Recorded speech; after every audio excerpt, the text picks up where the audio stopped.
This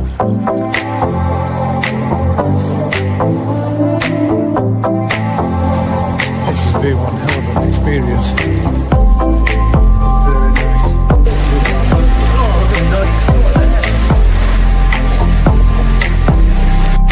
Oh, look at that.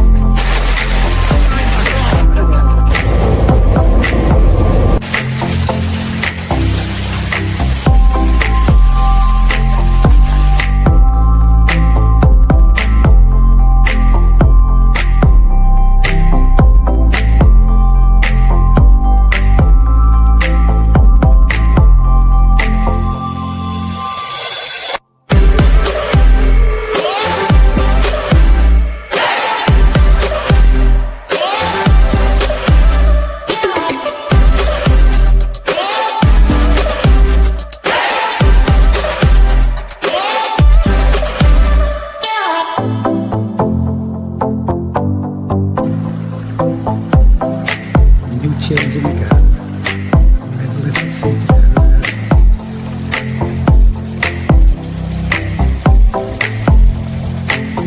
Into the little bush. You can see inside. Enjoy the family.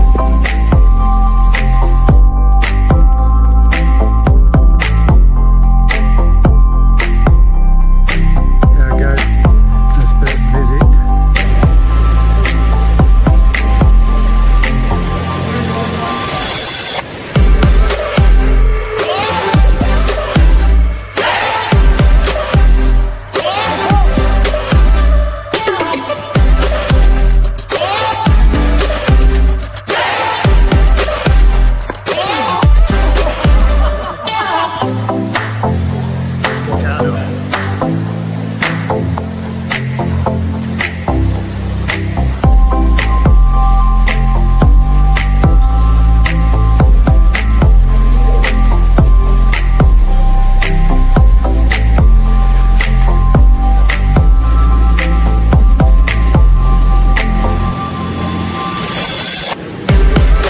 Picking up his pictures, randomly just come up.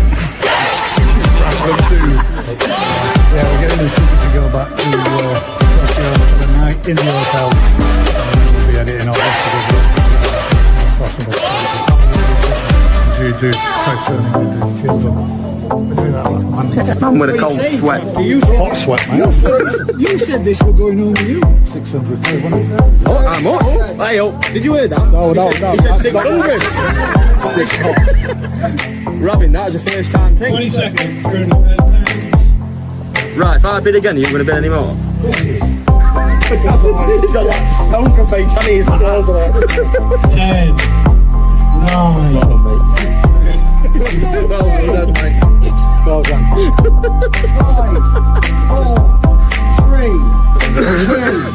5, 4, 3, 2, 1. But then, do you not get? If you get a swipe, do you not? Does it not start to build up down? I had to do it. You've eaten everything I've ever built on a slope, mate. I forgot everything.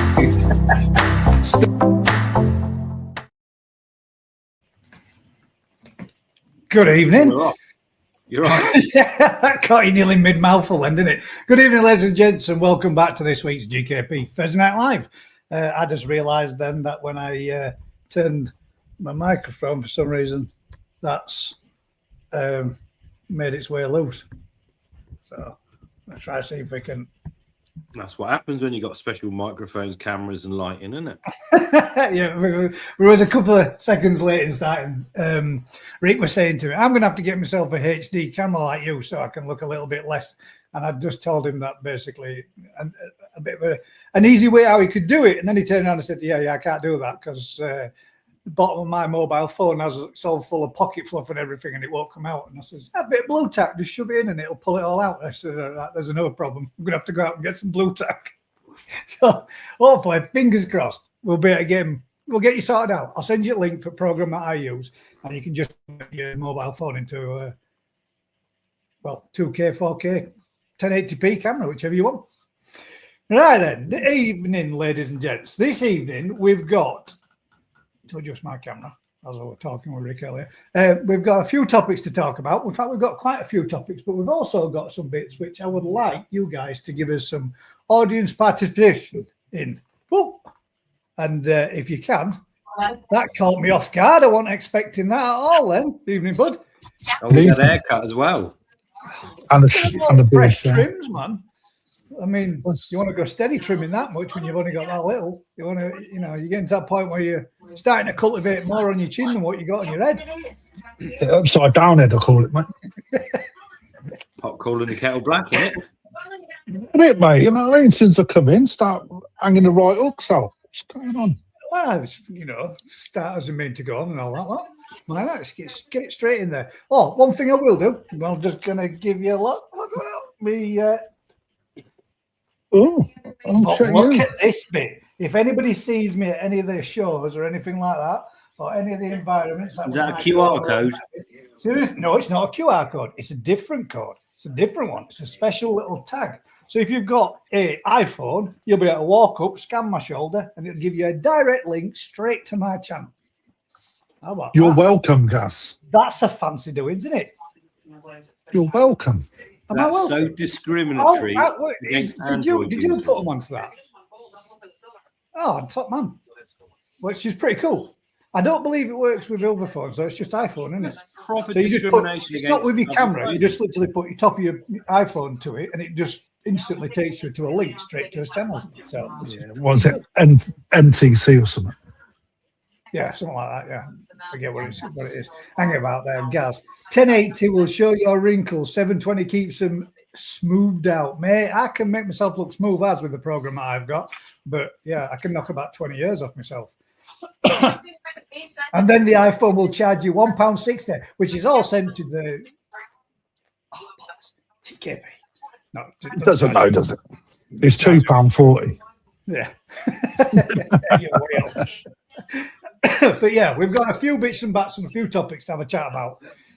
But there'll be stuff that I'm going to throw in there as questions for you guys as well, so you can, have a little bit. But usual thing, if anybody has got any topics that they would like us to have a talk about as well, just put a question mark at the end of it, which makes it stand out a little bit easier for us, so we can help wherever needed and chat and discuss anything that needs to be talked about. So I shall hand over to you two gentlemen to see if there's anything that you would like to talk about with your week. Trip to Japan and everything else that you've been up to over the last couple of days. Yes, I'll see you.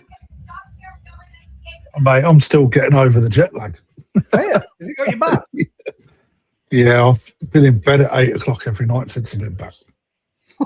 It's just like, my eyes are dead red now. Like, yeah, about 3 o'clock in the morning, sort of awake. It's a killer, isn't it? Yeah, it's getting better though. I can't grumble. It's like, I'll tell you what, mate. I had an excellent trip this year. Yeah, I watched a little bit of your live thing that you did the other day. Well, I was stuck in traffic and I thought, I'm bored shitless, can't move anywhere. So, and it did say that you think it's been one of the best trips that you've had and best buying purchases that you've done for a fair few seasons at Perfect Quiet. Yeah, I don't know why. It's just everything sort of fell into place this year. The range of fish that were available were good. Sort of give me a massive variety of fish with the stuff that we bought back in November with the Coda stuff and then the Aoki stuff and the Kondo. And then just moving in, had some really nice pieces from Yoshino. Some decent stuff from Yamaguchi, Sakazumi, Toshinobu, Ikarashi Toshinobu. I haven't even shared them yet. I've kept them a little bit secret. Those Ikarashi Toshinobus, they'll all be Aragoki pieces then, yeah? Yeah, from the Godzilla line. There's some fucking real nice bits in there, like. But I haven't shared every. I've shared just select bits to keep people interested. I think my best time though was like highlight, because you always have a highlight every year you go. You have a highlight, and it was getting into Kawakami, and there was like 1,000 goshki in a pond, and Wow. mate, I'll tell you what though, like I was speaking to Rick the other day, and it was hard, man. Hard to, because you don't get your hands on goshki. It's like, because you don't get you're pulling out the finest little issues to select the best fish that you can select, and I took my time. Well, I had to, mate, because it's not something that you can just run your eye over quick. With some of the other stock, you can sort of do that. And when you're a little bit, looking at a Sankey, you can sort of scan your eye over it, sort of pick up the body shape, the pattern, sumi development, etc., like fairly quickly. But with these, because you don't get your hands on them very often, it was like it just took you a little bit longer to appreciate those better fish. He seems to have a lot more, not so much simple patterns, more mad crazy type patterns, you know what I mean, in the sense of they've got a lot of Benny on them, haven't they, as opposed to being maybe like a 2-step, 3-step. Well, not all of them. That's the thing, mate. It's like when you got 1,000, you've literally got all sorts. Yeah. So when you're buying, I mean, I've got my personal sort of favourite that I would go for, but not everyone's me. Yeah. So you then have to start catering over it. Well. Yeah, so simplistic, more sort of quirky, some a little bit weird as well. But it wasn't just that. It's like the floating Benny, a more traditional sort. Some that are very dark at this stage, others that are almost white at this stage. It's like you've got to sort of cover everything in order to get the best. So it was. Which do you prefer yourself, Rick and Crafty? Which do you prefer in the goshki? As you said there, the traditional, which would have the sumi over the Benny top sort of like pattern, or the floating Benny style. Like the old traditional ones used to be, or the Who are you asking? Clean cut one. But both of you, which is your preferred preference? Go on, Rick. For me, floating Benny all day long. Yeah, decent quality. They're just one of those you've almost, when you're grading them and sorting them, you've got to overlook it. So many things, pattern-wise and whatever. The Benny is king with them, really, isn't it? If you've got good floating Benny, doesn't matter if it's got a light background, a nice sort of Matsubamon reticulated background, or a dark background, it's still good, isn't it? We see we got one in, and it was one that Ryan and Lee picked while they were out there. And God, man, to say it's got that pattern overlaid the Benny, it's nice. It's exceptionally nice. But I do like the floating Benny to myself personally more. But I was surprised just how nice the more traditional one looked. I've never seen one that looked like that before until it come back. But it was, particularly good. It was a little banger. It's a lot harder, though, isn't it, to get good.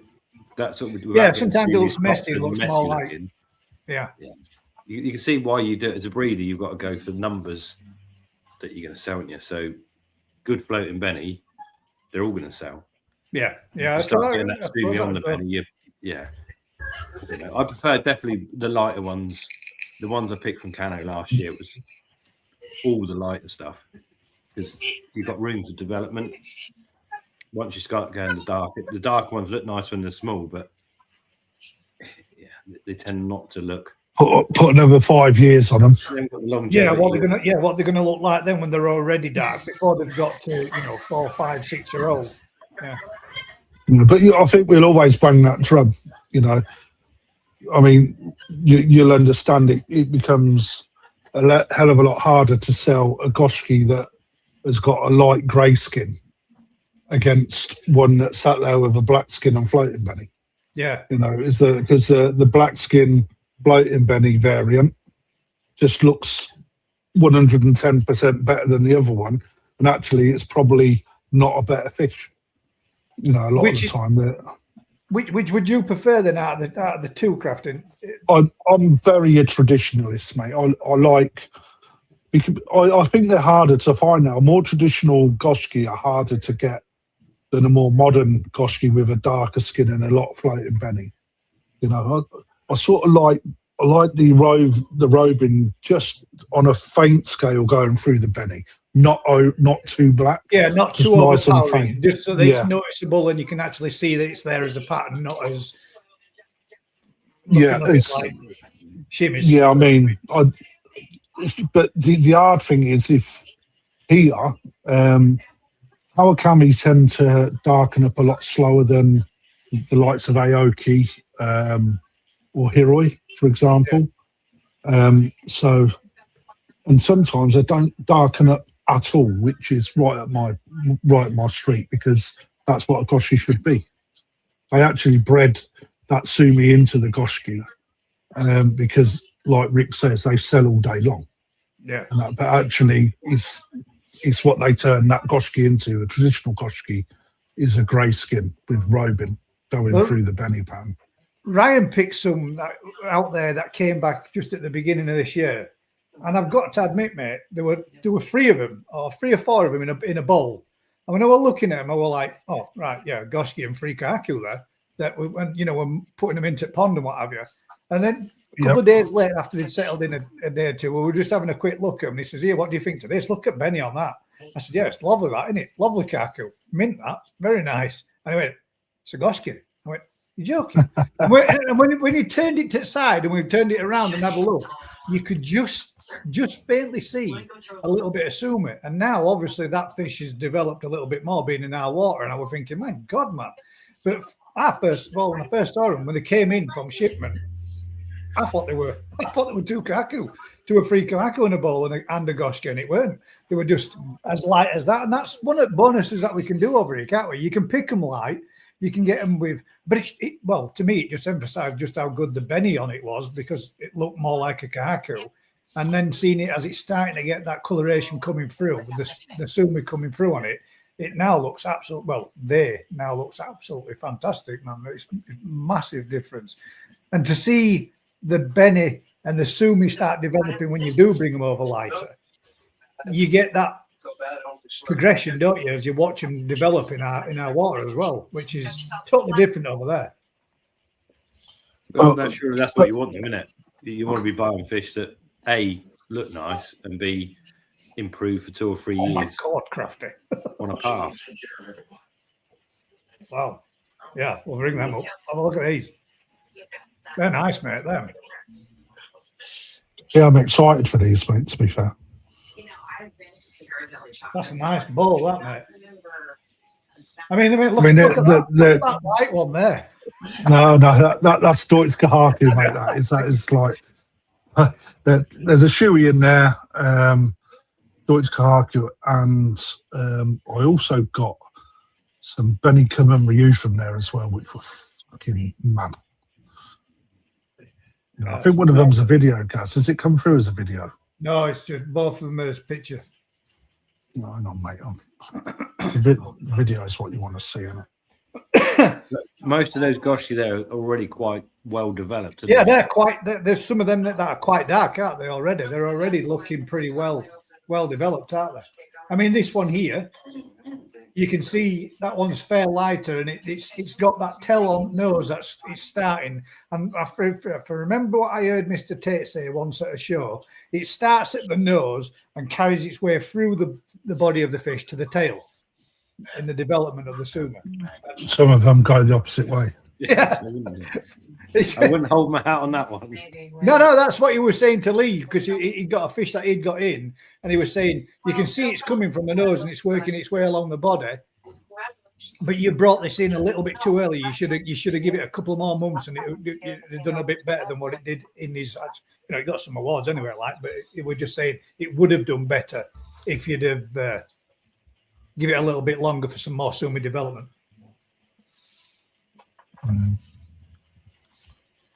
Right, we've got a quick question while you find what you're doing there. I don't want to miss it. There's that one there from Steelman David, question for Crafty. Do you think it's getting harder to purchase fish in Japan at a reasonable quality? No, At a reasonable quality. I don't know. No, the thing is, so it seems to me that there's a huge amount of interest, obviously, for the koi from every four corner of the globe out in Japan. So Nisai season looks absolutely massively like a jumble sale, and I would say that's probably the hardest period to buy good koi. Number one, like for us in the UK, most dealers will only have a small window to buy Nisai, and all depending on when they're going to do their harvesting. You know, it's like you could have 100 people outside. I don't know, let's use Hiroi, for example, because he sets all his bats up outside. Everyone turns up, draws chopsticks and whatnot. Once everyone's got their fill and fucks off, the next 2 days is then done harvested another couple of ponds, right? But it's just whether or not the next harvest is better than the one that's already come out. So a little bit like hot potatoes, isn't it? Everyone turns up because they want a hot spud. Next day, there's more hot spuds available. It's just whether or not them spuds are better than the ones from the day before. It's one of them. But this year with the Tozai, it's like down south seemed to be, you had to get there this year probably 3 or 4 weeks earlier. But up in Nagata, there was a shit ton of fish available. You know, it's just whether or not they met your expectations. But I did go to a couple where I was like, don't want them.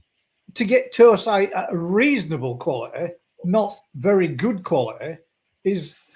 Oh, they're 10 a penny. Yeah, I mean, the very easy, isn't it? I mean, it's reasonable qualities would be from a lot of the dealers, breeders, should I say, which would be console. Absolutely. You know, I mean, there's a lot of crap there as well in console, you know. No, yeah, but there's a lot of crap in reasonable too, isn't there? Well, yeah, you know, I'm sort of, you know, console fish, you get a lot of C grade, but you get a spread. You get C, B and A grade fish in console, because that's how I do it. I mean, going to Otsuka, he's got like 6 ponds just full. I mean, full.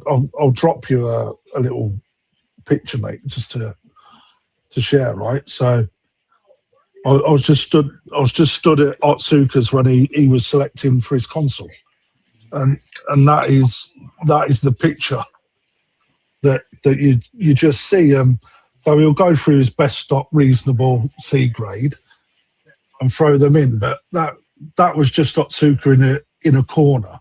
And if you times that by 100, that's sort of what you was met with. Yeah, I swum with that amount of fish in a pond once. You know, it's and he is there with a couple of buckets, and is like, well, he's actually got buckets behind him, throws them over his shoulder like that.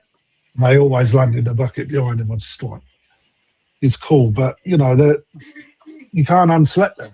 So the only thing that you can do is buy console, and then it's up to you as a dealer to then grade them out. So yeah, you know, you can go so in and put 3 boxes. You'd grade them out yourself. You'd put them out as 45 quid, 75, 55, 60, whatever, yeah. Depending on what grade of quality that you know. I'm not saying. No, well, you know, that's what we do, because you know, ultimately from Otsuka, right? Everyone likes his Shiro Atsuri. All right, it's sort of like the only really good place to get them from on a consistent basis. So if you're buying console and you know there's 70 pieces in a box, and you've got 15 Shiro in there, Kiyosori, sorry, and one of them has got that killer head pattern and a good balance of Sumi, you know, straight away that's not going in a £40 pond, because it's got all of the ticks that people look for, you know. So you got to make your money that way. You know, it's hard to make money in koi. I know people are going to sit there and laugh at that, but you know, the margins are tight. You know, with all the overheads that we've got, you know, you have to sort of make sort of cash where the sun shines, so to speak. It doesn't happen often. So when you, I mean, because I mean, this is something you both can answer. I mean, technically I can't. I have done it, but not to the level what you got. I mean, I have been out there and done it. I did get the chance. It did allow me once to go through free ponds and pick and select what I wanted to select. But when you're going through different varieties of koi, and I'll give you, so let's say, for example, if you were going to go for the Shurutsuri and Chagoi and a Kaku, what are the varieties in those varieties? What are you actually looking for when you're picking and selecting? Let's say, I don't know, maybe 70 pieces or a box of 70 pieces that you're bringing back to Tosai. What is it? What characteristics are you looking for? Are you looking for a fish that's ready, done, finished in that selection, or are you looking for something that you can bring back? Let's start with it. We'll start with the kahaku. Are you looking what points are you looking for when you're out there picking for your kahaku for your store or for your own stock if you were bringing something back and you wanted to grow them on and then selling them on like Matt would be doing now? Go on, Rick. I've said loads. That's the thing. If you're picking something to quarantine and sell, you're picking something that's well developed and got a pattern that's going to sell, wouldn't you? That's the problem with koi is everyone says about body shape and skin quality, but at the end of the day, pattern is what sells a fish. Don't care. That is just generally. It's true, mate. It's true. Most people go look at a fish, and the first thing they're drawn to is that crazy mad pattern, and it could be short-bodied fish that they've not noticed, and it'll never really grow to become anything else. But its body and its pattern is the main thing that people are drawn to, isn't it? Yeah, and that's the thing. Is so if you're looking at a bowl of harvest and you're thinking, I want to sell these.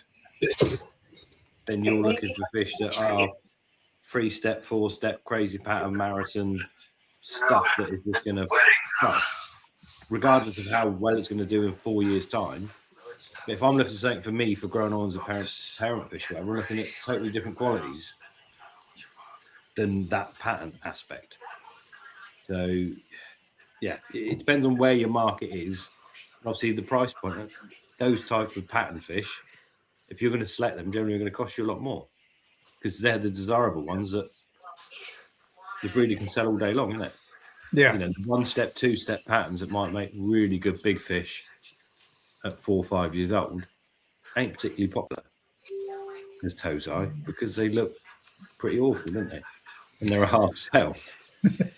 And that's the brutal truth of it, isn't it? You know, you could have 2 fish in a bowl.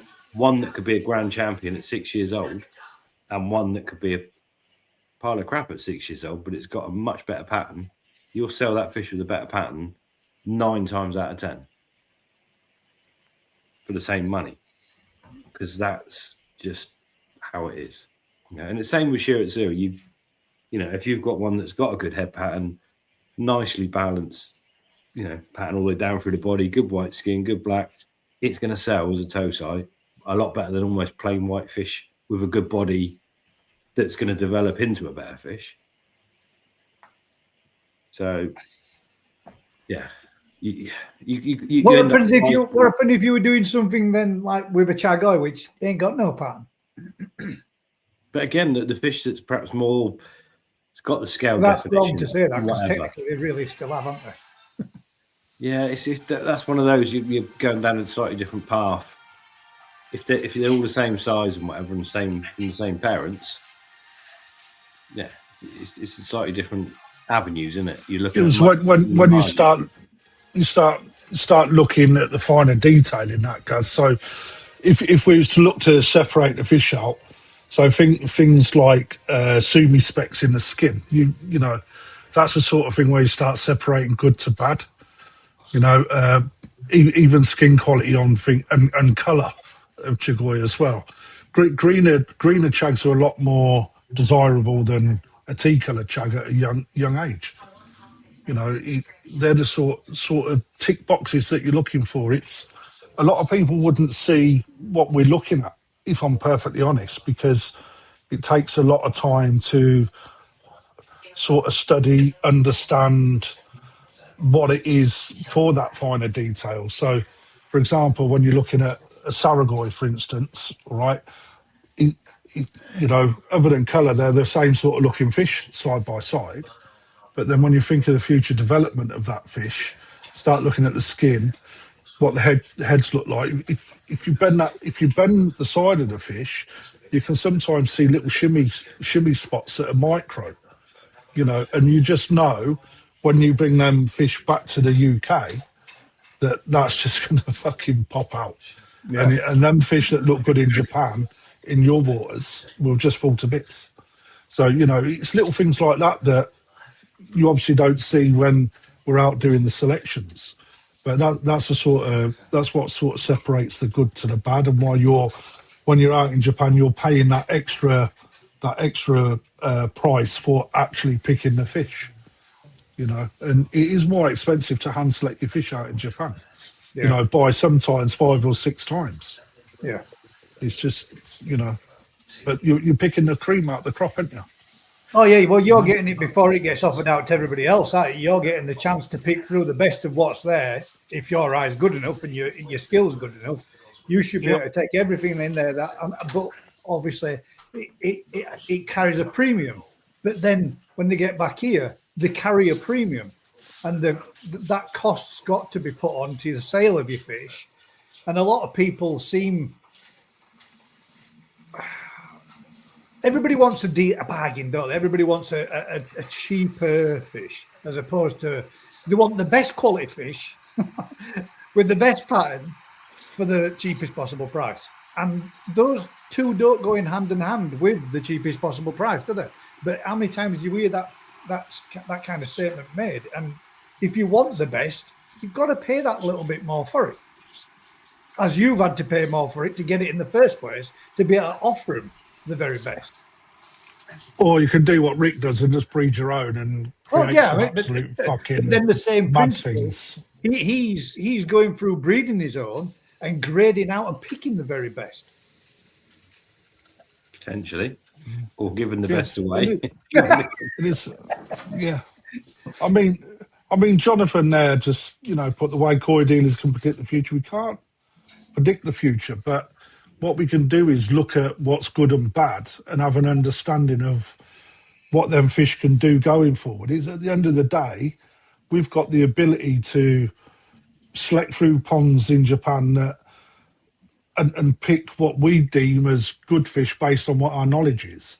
At the end of the day, when it comes into your pond, it's up to you to have that understanding, keep the water, right food, right temperature, right environment. You're the ones that actually keep the koi, not us. We tick what is potentially going to be the best of what's put in front of us. So it's not that we can predict the future. No, well, I've just got an idea of where it can go. Saying that, Kraft, I mean, probably not as much for yourself, but definitely for Rick and definitely for me, not so much I can predict the future. But when you've got fish, I know because it's a bit different for you, mate. You buy your fish in and you don't tend to really grow them on, do you? And I know you do some stock. You'll save them back and you'll keep them fish and you'll that type of way. Mm-hmm. But like for example, now we've got 3 ponds, and in those 3 ponds we've got several varieties, and they're all growing on. So when somebody like us and somebody like Rick get fish coming in, and Rick's spawning his fish, and we're looking at them, it's not so much that we can predict the future. It's more the fact that while we're watching those fish that we're growing on develop and seeing those tells and traits of what they do and how they're doing it and how they're progressing, it's not so much predicting the future. It's writing about what you've seen or speaking about what you've experience. That's exactly. But you can look. I mean, to an extent, you can look at a fish's structure and have an understanding of where it can go. It's just if you understand the conformation. You need to know the history. Yeah, there's so much variant to it, and you could go out to Japan quite happily and pick through a pond of fish and pick you could pick the worst fish in the pond and pay a Easily. premium for them. Yeah. And bring them back and go, well, I paid a lot more for these, so they're expensive because they're the best in my eye. And the breeders there going, oh my days. Thank you very much. Like that. Well, to an extent, they're doing that. This is going to sound wrong, and it's going to probably, it's not. That's it to it. Right. Aragokis. We all know that a time ago, those were turnouts, weren't they? And now they've become a commodity that people like, people are interested in, and they've pushed them, and they've now spawning them and breeding them and developing them, which is making them more sought after and more appealing, and people are purchasing them and really liking them. But that's not so much predicting the future, but understanding how those fish grow and develop again gives you an understanding of what they're going to do. The same thing, but it's a fish that years gone by would have been turned out, and now it's something that's been made as, you know, a popular variety, isn't it?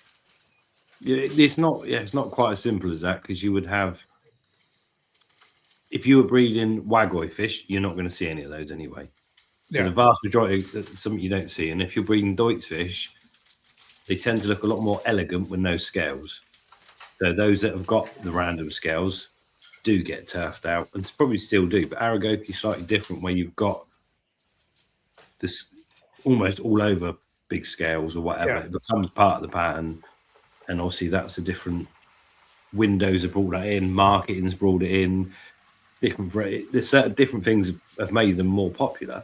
But it's a fish with irregular scales that looks a mess is still not going to go anywhere. You know, those good Aragoki ones still got kind of a symmetry and a quality about them that's pretty mega, isn't it? When you see good ones, they are pretty immense. But yeah, Deutz, certain varieties just look better. Deutz with no scales or neat. Shishuis generally look much better with a nice neat dorsal line. You start adding those random scales, you ruin most of them unless you get those big scales in a nice kind of uniform manner, and suddenly they look good. But that's a whole new element, isn't it? It's not a random thing. It's something that you've got to work towards, and those breeders that do it, hats off to them, because they've probably had a lot of fish that have had to go off to the bin or cheap because the scales are a mess. Yeah, they just don't. Getting it looking good, but you can say it about anything. Only how many millions of Benigoi have gone ploughed into fields and used as food because a plain orange koi is one of the biggest rejects. Shiramuji, another one. They're just billions of them are rejected as whatever cat food, not making the grade, whatever it might be, whatever they do with them. Suddenly there's suddenly a demand for them, and people start keeping more and more of them, and they look quite impressive. Well, they can look pretty amazing. Good ones, it's the same thing, isn't it? A good one looks good, but do all plain orange koi look good? No. There's sometimes they end up with shimmies all over them, like mine did, and then get a lot of them. A huge amount. I just shared some, guys, the last photo that just popped into you.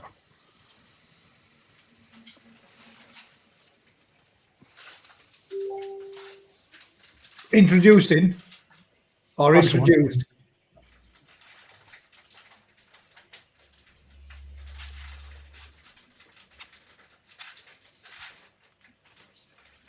Right, so when me personally, I like to look into, like what Rick was saying, understanding parents, etc. Right, so there's a lot of stuff on the internet that you can actually find yourself and then start to do your own research. And this is the sort of thing that I look at, right, to start having an understanding of how certain lines come from.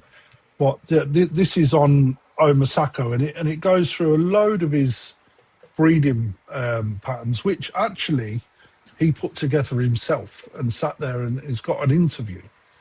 And there's stuff on Dainichi, on Sakai, on Kawakami, and all sorts. And even when you're out in Japan, you speak to the breeders, ask about their parents, you know, what they think will do. They will then start to show you what they've produced in the past, right? That gives you an understanding of, before I start really picking the Tozai out, like especially Go Sankey, for example, right? And also like the stuff from Marisen Kobayashi, the Shiro that I got from there.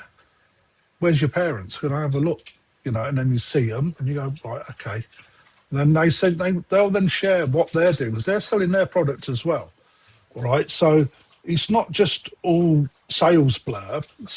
Some people it may be, but me personally, I do a lot of research because I want to know what I'm selling and have an understanding of what the actual breeders are doing out in Japan.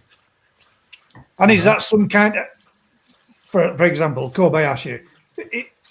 You can sit there with Kobayashi and he will explain to you what traits he's got from what bloodline, et cetera, how he expects this particular batch or this year's spawning to do and develop, what new blood he might have put in to bring on something different, for example, you know, more brighter Suroji on the fish because last year's weren't too particularly good, using a different male this year to see what it does and all that kind of thing. You get that kind of information from your breeders when you're out there and you're talking and discussing with them. Well, yeah, if I mean, obviously not all the breeders are available. Sometimes it's staff that are there, but if you manage to get the breeder and they're in a good enough mood to talk to you, or you've got that little bit of time, of course they're not going to sit there and tell you everything unless you ask questions. Right? You know, it's like while you're out on that stage, out in Japan for that short window of time every year, right? If you're not asking questions as a dealer, there's something wrong with you. It's not just about blowing smoke up their ass and saying your fish are the bollocks, right? It's like, well, if you sell a car, you want to know about the car, right? You want to understand what it can produce, how long it's going to last, what sort of mileage it's going to do, you know, what its 0 to 60 is, etc., etc.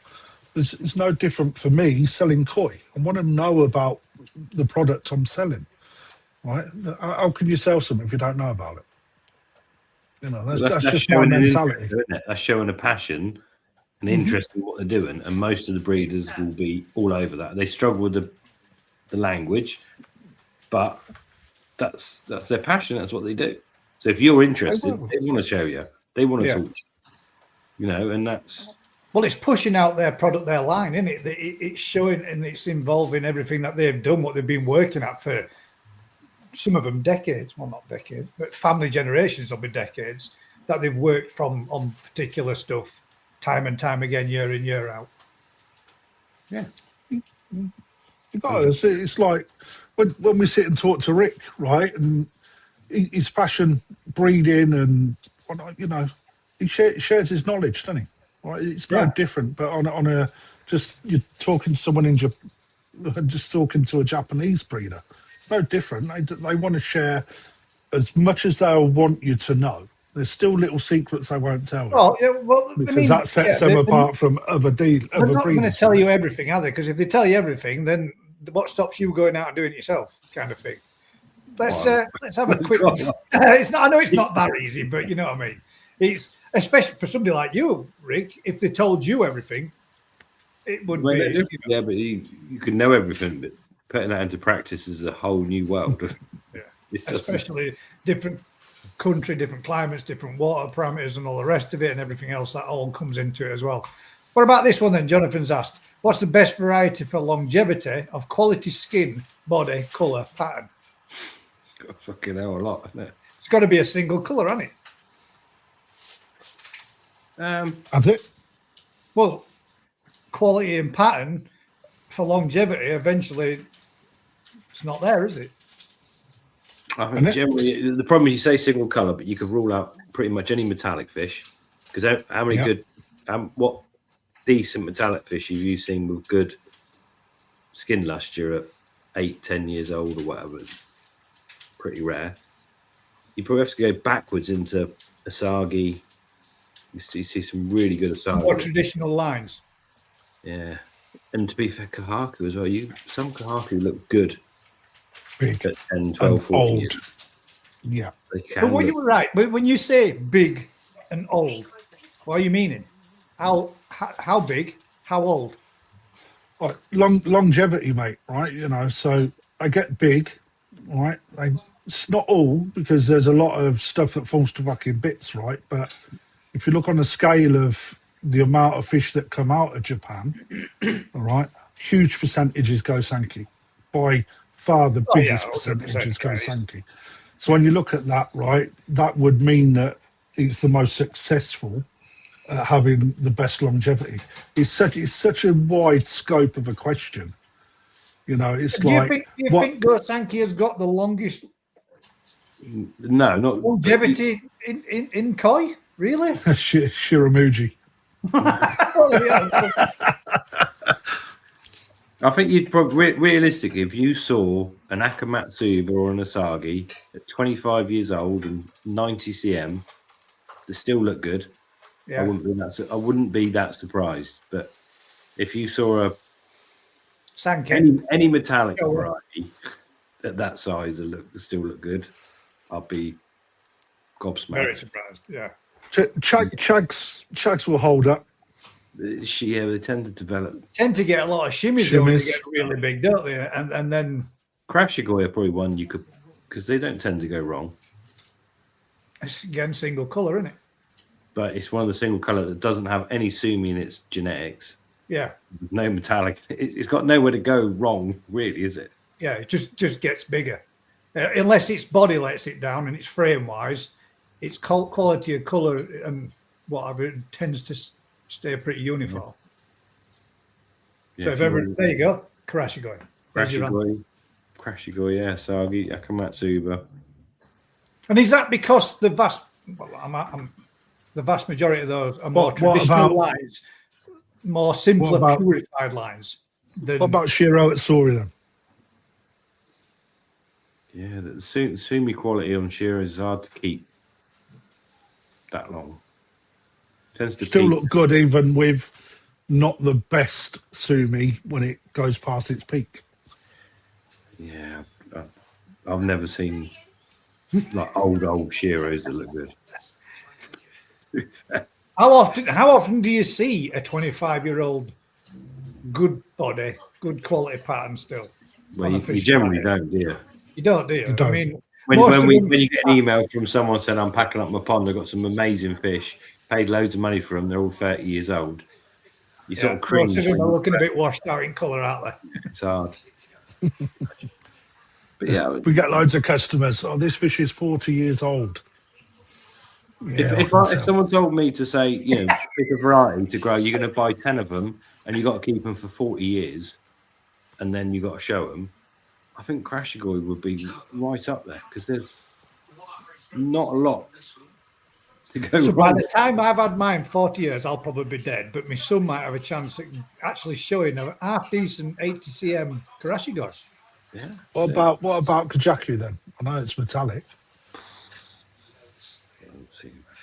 They're not. They don't. They have a window. So we're saying really now, realistically then, for quality, skin, body, colours, pattern and all the rest, the maximum sort of longevity that you're going to get out of them, where they're going to look good, is going to be 10, 15 years. I'd say 15 years if you're keeping through a normal regime of warm and cold seasons. If you're fully heated, And you're smashing 10, grand 12 out of them, by years. growing hell out of them yeah, you reduce that. to 8 years, 9 years. Well, the secret is, isn't it, to get them to that size and then put them in an environment that's a bit cooler where they'll last longer. But yeah, it's difficult. Don't know. What's the oldest grand champion ever in Japan? That'll probably give you a good answer. Yeah. About 15 years old from the old lines of Matsunoski. Yeah, I'd say 14. So that to me don't scream. I was longevity. reading about that the other day, actually. I can't. I'm sure it was 14. I can't quite remember. I hope that answers your question. See, I think the days of longevity, good bodies, good patterns, and all the rest of it. Not being disrespectful, but I think those days of longevity have gone, haven't they? I think most fish now 8, 9, 10, 15 years is your peak at when they're going to look the best. And from that point in, it's diminishing. Let's put it that way. Yeah, it's just how they're kept, though, isn't it? The environment's so important. Yeah. And then when you've got breeders like Momotaro going, they'll show an 85 centimetre 4-year-old fish that's just absolutely insanely good that people want. It's difficult. You've got that fish to that kind of size in 3 to 4 years is mental. But you've accelerated it to get to that point. You can't win both sides of it, can you? Surely it's, unless you're going to then put it into an environment where it's like your pond, stasis. Yeah. Stasis. The cryo chamber. It's come to Yorkshire. But that's almost what it would be for a fish like that that's been absolutely given the ultimate environment for 72 months or whatever, to then suddenly go into an environment where it's just almost just shut down, isn't it? Yeah. It's cryogenic, cryo freezing. Cryo frozen. Jonathan says, I appreciate this, Crafty. However, what's the % of UK dealers go to Japan? Majority order online or console in the UK, I imagine. I would say that is... I'm not talking for all... I'm not talking about all vast toy majority dealers, of mate. So. big main dealers in the UK, i.e., the top 20, all go to Japan. I mean, you can see them all over there when you go there, man. I've seen. There's 200 shops, so that's only 10%. Well, yeah. Still the minority. Well, I suppose there's how many people are out there and selecting them and picking the console stuff for them? Although they're not necessarily going out there themselves, they're having them picked by people over there and brought back for them. So which is what I do with my Nisai. I do that with my Nisai. Yeah. Over the telephone. Video call. Yeah.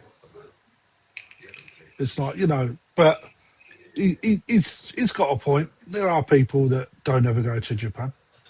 But you don't need to, do you? You just need to. Price reflects, and you can buy, even through console, you can select cheapest or better quality, and there's people out there doing it. You might There's end up... nothing wrong with it either. There's some places where you can only get console from. You're not allowed to handpick. Absolutely, mate. Aoki. Yeah, exactly. You just took words right out of my mouth. I mean, he's very rare that he'll let anybody handpick. Yeah, Otsuka doesn't let you pick his toes on. Coda doesn't let you hand select toes on. Console. Yeah. But you say Jonathan says so they're not asking breeders the questions. Is my point? Well, why? I mean, you're all watching me online. We're all sat here tonight watching this online. Do you not think people can't do that in Japan to the UK and have a conference call or a meeting or I would imagine there's ways and means that people can communicate. Well, I know there is. There's a lot of stuff that goes on in the background, though, guys, isn't there? It's like there's a huge amount of stuff that doesn't even mean that you need to go to Japan. Yeah. They share publications. It's stuff that never comes to the consumer. It's up to you as a dealer to become part of that. So, for example, being part of the Shinkokai, right, opens up a new world. Is it Kondo or is it Kondo? Coda. Is it Coda that does the 1 minute discussions of his all different types and varieties and stuff? No, that's me in Hawaii. Yeah. He is in Hawaii, mate. He is in Hawaii. He's a Japanese breeder in Hawaii. Kadama. No, it's not Kadama. Hang on, I'll tell you. Hang on, I'll tell you. I think it's Kadama. He's got a farm. Yeah, Kadama Koi Farm. Yeah. That's it. There we go. I was watching one of his videos the other day. Did like a talk through on a certain variety, and it was the Shih Tzu, and the Shih Tzu is produced by breeding a Miracat with an Asagi, which is the first line how they started and established it. It was only literally only a minute long, but it was quite to the point, quite informative, and quite a lot of interesting facts within it. It's pretty cool. Anyway, that was a bit off topic, but I enjoyed He's got a good YouTube channel, mate. Taro Yeah, Kadama. he has got a big channel. Yeah. I think that's aimed at the American market. So it's like fish shipped from Japan to Hawaii, grown, and then shipped to America. I think that's the business model. That is his business model. I'm guessing it is because No, it is. He's actually. There's not a lot of places you're selling them to. One of his videos, he actually goes on about his business model and why he moved to Hawaii. It's like that stepping stone between Japan and America. Ah, right. That makes more sense. Right then, yeah. What you hang about before we bring this one up? Freezer pond. Get ready, Gaz. It's coming in the next couple of days. Apparently, it's supposed to snow tonight, mate. It's supposed to start from about 7:30 and do it all the way through tonight. Tell you what, my back garden and my pond is absolutely overflowing and running across the lawn. It's pissed it down for the last 2 or 3 days. Be an ice rink then, wouldn't it? Yeah, but we had no frost in the night though. To be fair, it's not been cold, but it's 3 degrees now. It's dropped when I was driving home and I come up and over hill and start coming down towards home. It turned to 3 degrees, so it is getting colder, mate. You're right. Right, Koi Mum.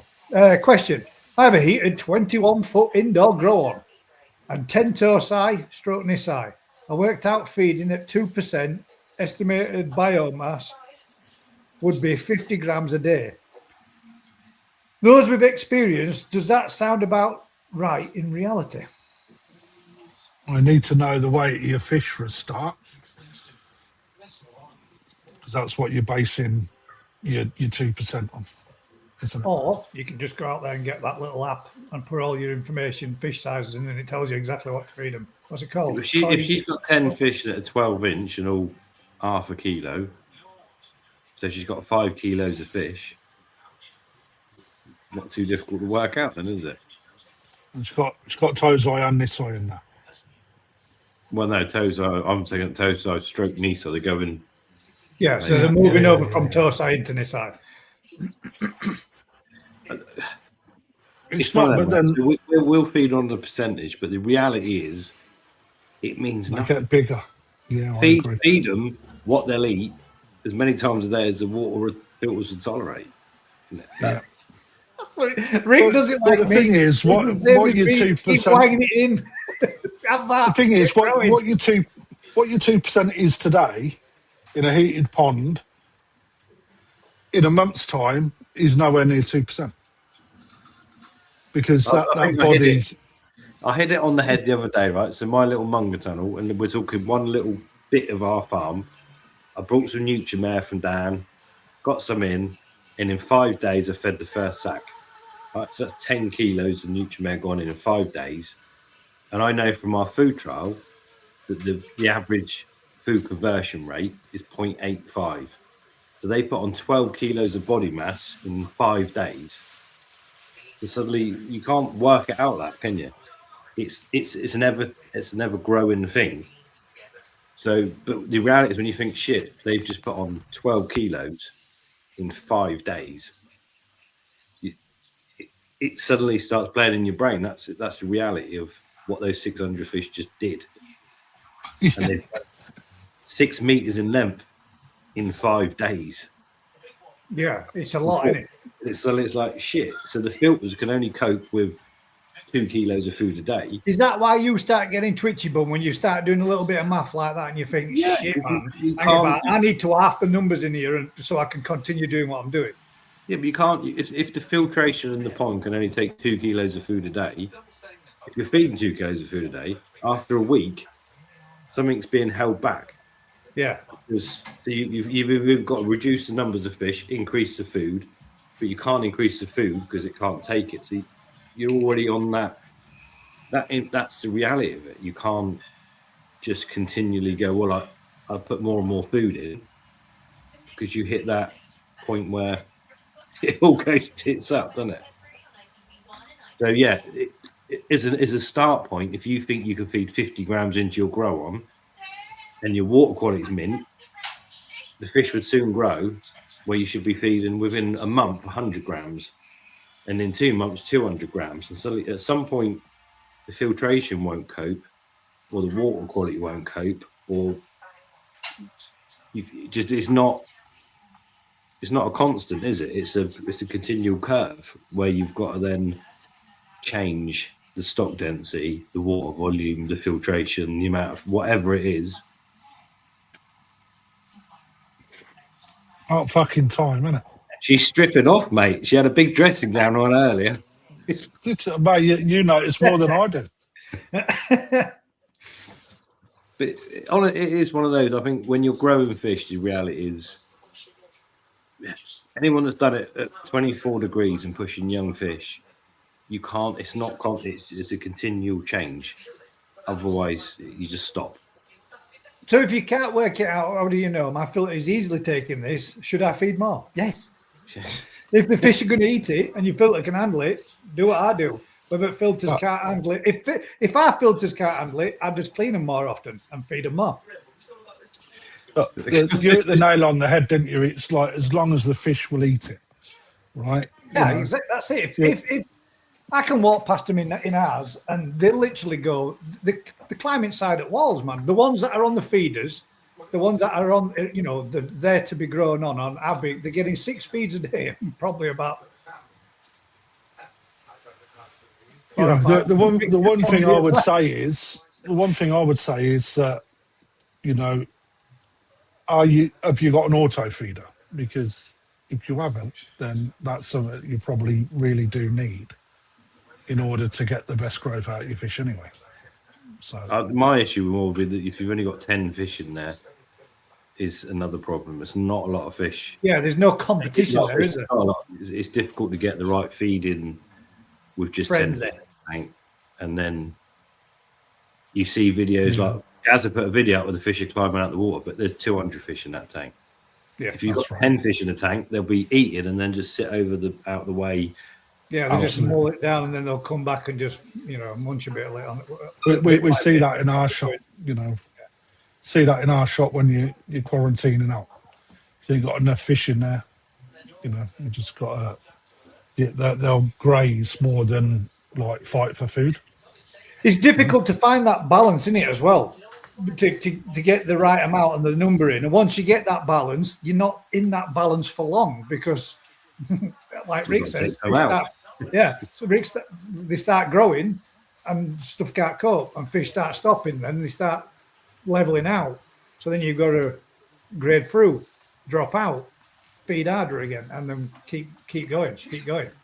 There's a point where they tap out. Yeah, I'm done. I can't eat no more. Gals, piss off with your bucket of food. Yeah, it's an art form in some ways, growing, because at the end of the day, the varieties grow different. Individual fish want to grow different, and that's where if you've got one tank and you're growing fish, it's difficult. But if you've got 20 tanks where you can move fish about to keep the sizes similar, the variety, that competition, it does make life easier because you can go, well, these are feeding too hard. I'll take some of these out and put them over here, and I'll take the bigger ones out and put them over there, and balance everything up to keep it all going on a nice curve, as opposed to you've got one chagoid that's eating 90% of your food, and everything else is skinny as a like Vince said overnight on his video. I'm just going to give you a little bit, and Betty comes up, bop, bop, bop, bop, bop. It's 90% has just been eaten by her. That's the thing, isn't it? That's when you're going to do a little bit of spot feeding, then, aren't you? Put some around the pond so it's not just all in one concentrated area. Oh, I thought that were going to be his logo thing that we're going to start turn into his samurai warrior then in background. Guys, don't say anything because it might incriminate you. But I know that they need to grow, mate. They're my pets. Ryan has pets. The auto feeders keep emptying, don't they? Yeah, they do. Yeah. But the fish get skinnier. The thing is, though, the auto feeders actually do empty quite quick, but that's because I always take food out of feeders to feed them. So in between the feeds, they're getting feeds from me walking past as well. And then there's the rounds that we do to go around and feed. So yeah, do you know what though, Rick? Kevin and Ryan keep taking piss out of me for it, but I really enjoy it, man. The fact that I've got these fish and these that are growing on, they seem to become. Obviously, they react to everybody else the same way when they walk in or walk past. When they're switched on for feeding, but when you actually spend a lot of time in them and around them, they do respond to you. And I can literally, if you were to say, right, there's one or two of those fish in there you want to have a look on, I can just pick them up. Take them straight out of water. They just swim straight into my hands. Now then, now, Gareth. But Kev's always giving it like, oh, I'm trained. But I enjoy it. I enjoy the fact of interacting with them as well. It's pretty mint to see that fish. Because we're saying to Kev over there, these, for example, 2 chags that I had in the grown pond before these what's in there now, they've been moved into another tank and they're sold. But I can go into that tank, put my hand in there and just wiggle my hand around it water, and then 2 chags come straight to me. Hey, remember. I don't know. Or is it the fact they're just greedy chags? But it certainly makes you think and feel like who was talking to them yesterday. Shut up, man. Not that. I wasn't talking to him, but I said they do. I reckon they do, man, because I can literally sit there and pick them up. And we were saying to Kev, yeah, look at this one now. Look at them. Look at the size of them. It's true. I wasn't talking to them all, you land shit. But they do. I bet you was, mate. I bet you was going, come on, then, come and get it. To be fair, I have. And I do. I probably have. I probably do. Probably not knowing that I'm doing, but I do. I should record it. With dulcet tones of your voice, they're not scared, are they? Yeah, well, I said to Kev, I said, look, and he went at one side of the pond, out over, and I put my hand in, and I started wiggling my hand around in water, and fish come straight up to my hand, sucking on my hand like that, and he's going, I said, go on, see, Kev, call it over to you, see if it comes to you. So as it got halfway over, I put my hand back in, and it came back to me. I was like, see, told you, I'm trained. Cost more. I don't know where that's going, mate. No, it's just good fun, man. I enjoy the fact of how much they interact with you. You see, mine did that prior to having all the trouble with Aaron. And I always used to just give me a hand, a little wiggle around up water, and fish would come over to you, and then I'd feed them. But it's been a while since I'm hoping to get that back doing it again. What's he said? Kevin Ryan got to keep an eye on you, Gaz. Fish just swim into your hands. I actually packed a load of boxes today. No. Finish reading it, Gus. He didn't need nets. And climb into your pockets. That's what I was saying, yeah. I actually sent him a message today. I said, I needed to cheer myself up, lads, so I made up 10 boxes. I'm taking a load home with me. I sent him a video of it. And Ryan sent a message back, man's been shopping. 10 boxes gone home. Get them all in Garden Pond. Some bangers, man. I don't know. It's just, it's just that bit, the bit I enjoy about it, growing them on and interacting with them. It's cool. We all do. That's the whole point we do, isn't it? If you walk past the tank and they all cower in the corner, it's a bit shit. Exactly. That's what I mean. But I don't get that from them because I'm obviously there all the time, all day, every day, going around doing the feeding. They do respond to me. Fishy. I don't give it any of that shit. Kev might tell you that I actually talked to him, but he's lying.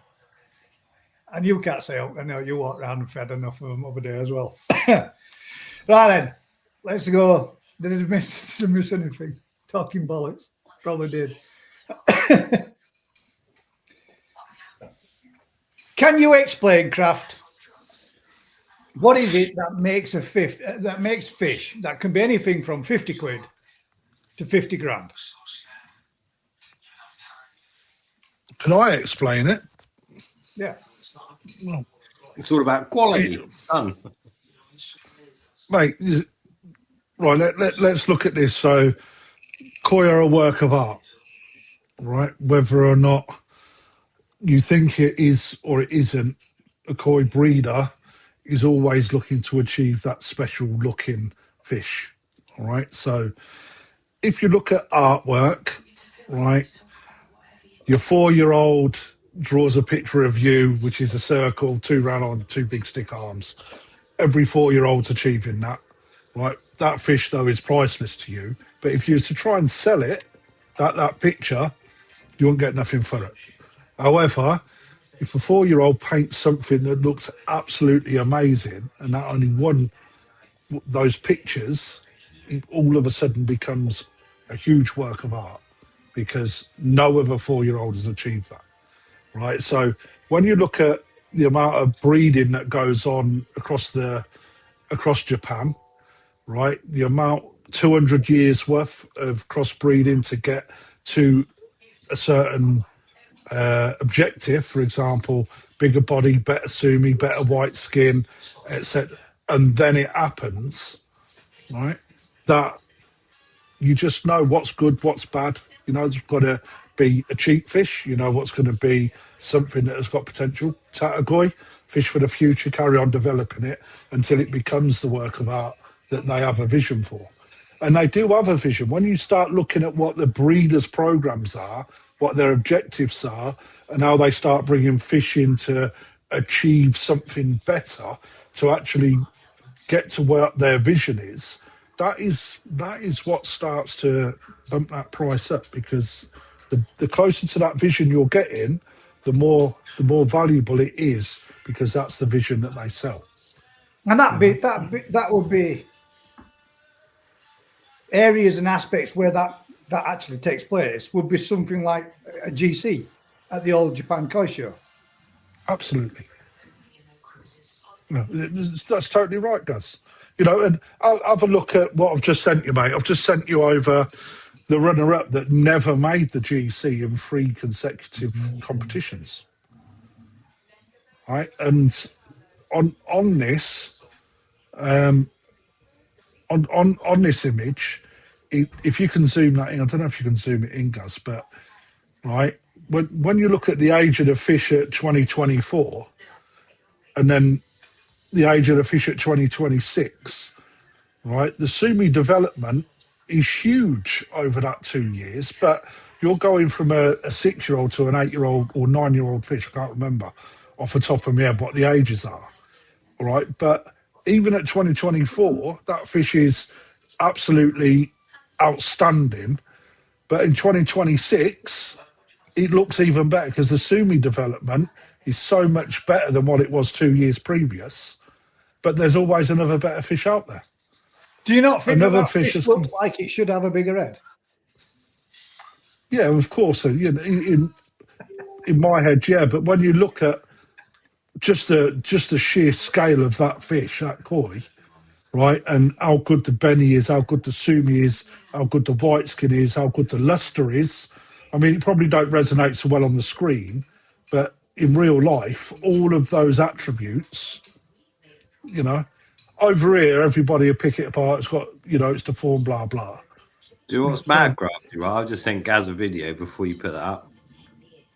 Of this. This fucking fish. There you go. Was that what that was? Let's have a look. See it video as well then. Oh dear. Mate, it is just insane. I couldn't grow a normal mirror cut to this size and weight. Absolutely. Has it come through? Yeah, it's come through, yeah. Oh, crap. And it is the same one. Same fish, mate. This is just... I think the photos do make the head look small, but when you see this in real life... Yeah, they do as well, actually, Rick. Unreal. Yeah, that looks more in proportion there, doesn't it? Head-wise. Yes, It's the pattern on the head as well that brings the skull in a little bit on the pictures. Look at the size on it, man. Jesus Christ. Can you zoom in any more, Gaz, on that? I don't think it'll zoom on. No. The chance of that That's a shame. same... Yeah, it's just... To get a fish 102 centimetres, probably, what, 50 pound in weight? Looking Yeah. like that. Seen it in the flesh at the Old Japan Koi show. For me personally, its head is too small. But again, when you look at when you look at what's been achieved there, right? All of the positives outweigh that small negative. It's easily fixed, isn't it? Just feed it a bit less for a month. It'll be, its head ain't going to shrink, but its body might. Yeah, because I mean that's some serious amount of mass on that. I mean, but look at the Sumi development over those 3 years, Gus. Yeah, I mean this bit here and here is not even here, is it? On these, no. You've got a little bit that was on the dorsal there. That's dropped off again. Wasn't there in 24. But look at the block. Again on 26. Look at the block. The block, actually, right? Yeah. Look how much that's increasing. A little bit more's come out. More there, where it's not there, or here. There's, and this is what when we start saying about patience, about where the potential is. No one can predict Sumi, right? But if you have an understanding of parent sets and what they do, that is all you can really go off based on the knowledge that you're given. A breeder will say this happens, or that's what we expect to happen. If it happens or not, no one knows, and it's down to so much more, right? But what makes that an expensive fish? The vision. Who fuck it up, mate? If you 10 grand in Sakiakari, absolutely, mate. But if you could afford a pond to keep that sort of fish in, right, and keep the fish, you would have it, wouldn't you? I fucking would. I'd have a pond full of them. Do you know what I thought when I saw that on Evo's video this morning? Was like, if someone offered that to me, I'd have to not take it, because I couldn't do it justice. Where would you put a fish like that to keep it? That's what I'm saying. If you had the real estate to achieve that,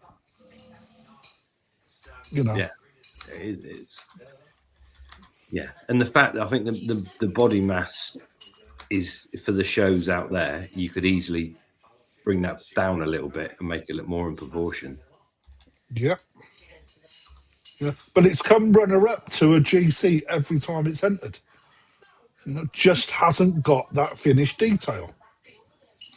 It's going the right way. It might do next year. It might be 120 cm next year, and they'll have to get a swimming pool to put it in because it'll outgrow a vat. I've just put in a question there, because whilst we're talking about what makes a fish like a £50 fish to a 50 grand fish, would you guys out there, would you buy, because obviously, I mean, would you buy, is a yes no answer, would you buy a fish for £1,000 if you could? So that's the thing, isn't it? When you start putting it against an amount of expendable income a year, say you've got a couple of grand a year to spend on your hobby, would you put it all into one fish? That's the point behind it. Whether or not people would think, for £1,000, I wouldn't buy one fish, I might buy 10. The trouble is, I've been there. I've spent a lot of money on a fish, and then you spend the next few months just staring at it, thinking, "Don't jump out, don't die, you're all right. You're not doing anything for it. Shit, you're not looking up." Fuck me, you've had a knock.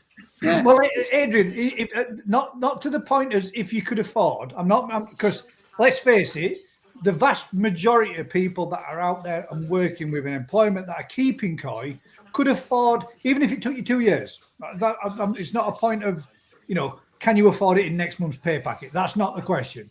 It's not if you had £1,000. If you had £1,000, would you spend it on one fish, or would you want to do a no answer because you would rather spend it on 6 fish? Or you just would never spend £1,000. Or would you never spend £1,000 on a fish? Full stop. Yeah, it's just a question for you all. And this is where it gets different when you've got multi-millionaires that, £1 million on a fish. For most people, it's just insane, isn't it? But for some people, it's just a tax write-off. It doesn't matter. Whatever. See, I don't know if I don't think I would. I just did. No, I'm on about for me in Japan. Yeah. But it's those, isn't it? What do you get the enjoyment from if you spend? I'd be like you, Rick. I'd be shitting myself thinking, is this going to bail? Is it going to jump out? Is it going to jump out of a pond? Because let's face it, guys, £1,000 fish could be in the right. It could be. It could, yeah, exactly. That's what I say. It could be 12 cm, or it could be 60, 80 cm, depending on what you wanted to buy and what you were buying it, and, you know, what quality that you wanted to purchase. I think financially it's difficult, isn't it? Because everyone's got different money to spend, don't they? Mate, you would not believe what I'd spend £1,000 on a fish. I fucking would. I'd spend 50 if I were grand a millionaire, on a I fish. wouldn't give a shit about what I spent on fish. Yeah, what fish? None of you will guess it in a million years. What I just spent £1,000 on. One fish. Oh, was it a Valentine's fish for your missus? In there. Was it a tan show? No. A tancho would not hit With my a long wall. heart head. Mate, I ain't that sort, mate. You've been nowhere to see good kajaku, have you? I have, yeah. To be fair, mate, I agree with you there. Every time I buy a fish, I shit myself thinking, is it gonna jump out or is it gonna jump Tamasaba?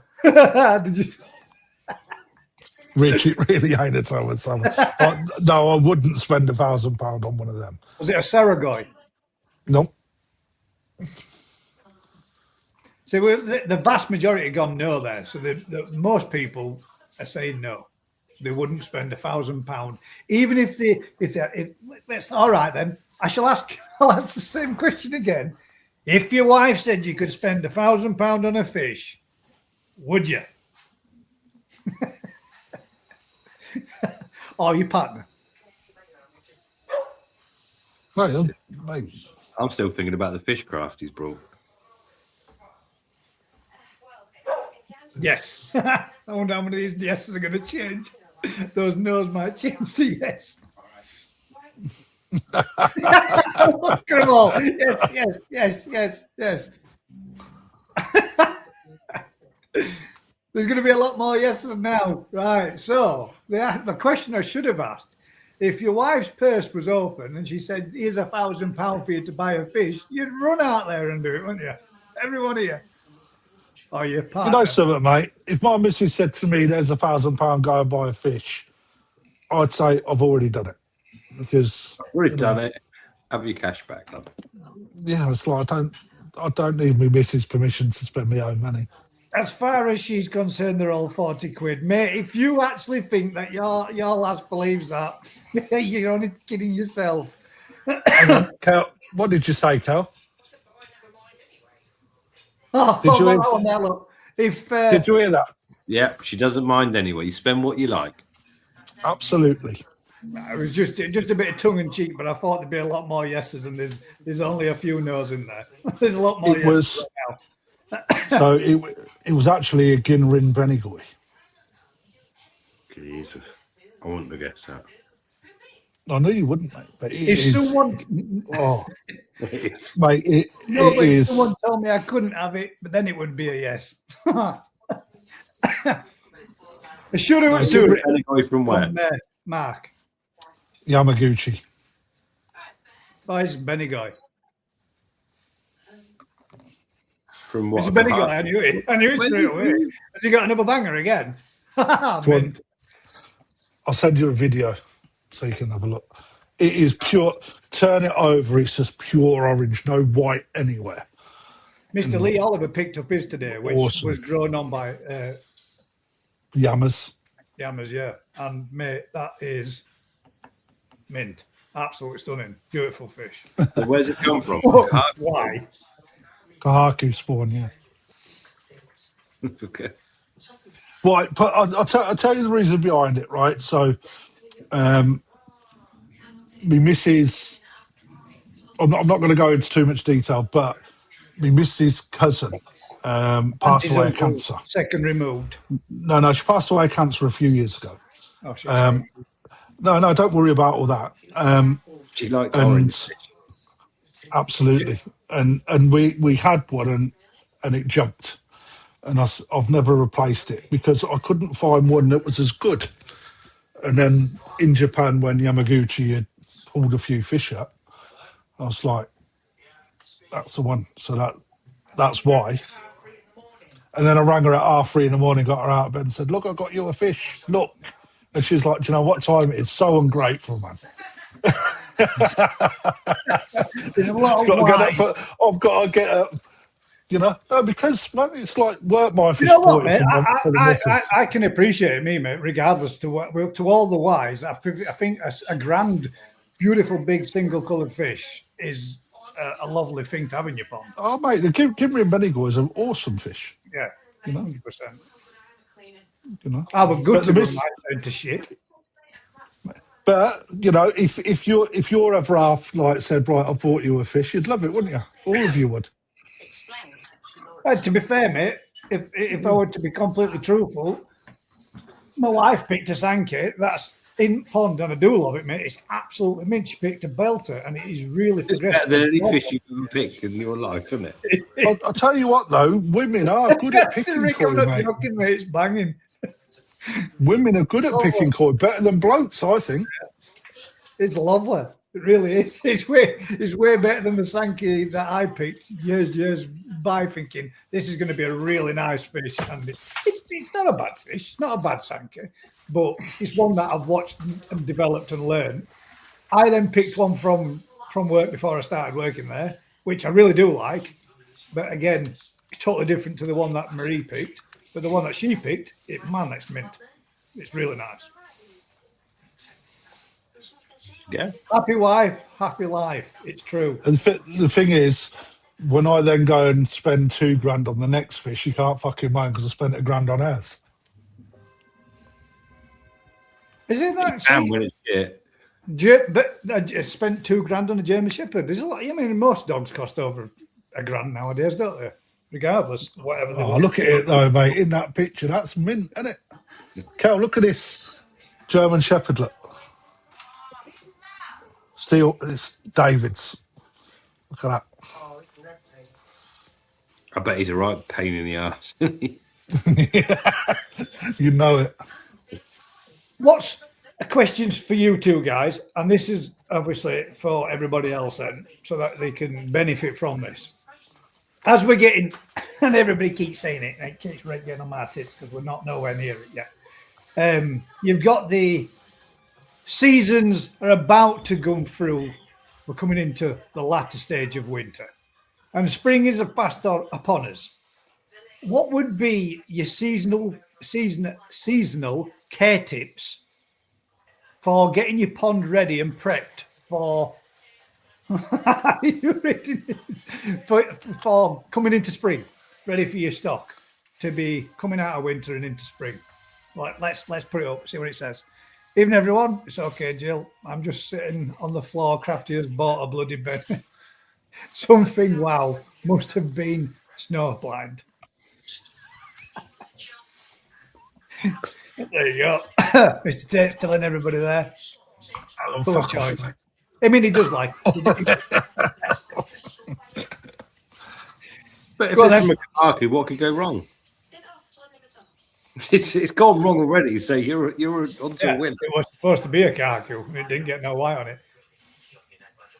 Thing is, though, it could end up with With what? Saroji. You'd be pretty unfortunate then, wouldn't you? Good evening, Rocket Boy. Good evening, bud. Right, go on then. Seasonal care tips for coming out of Your fish. winter into spring. I don't. If your pond's running, what are you changing? I don't.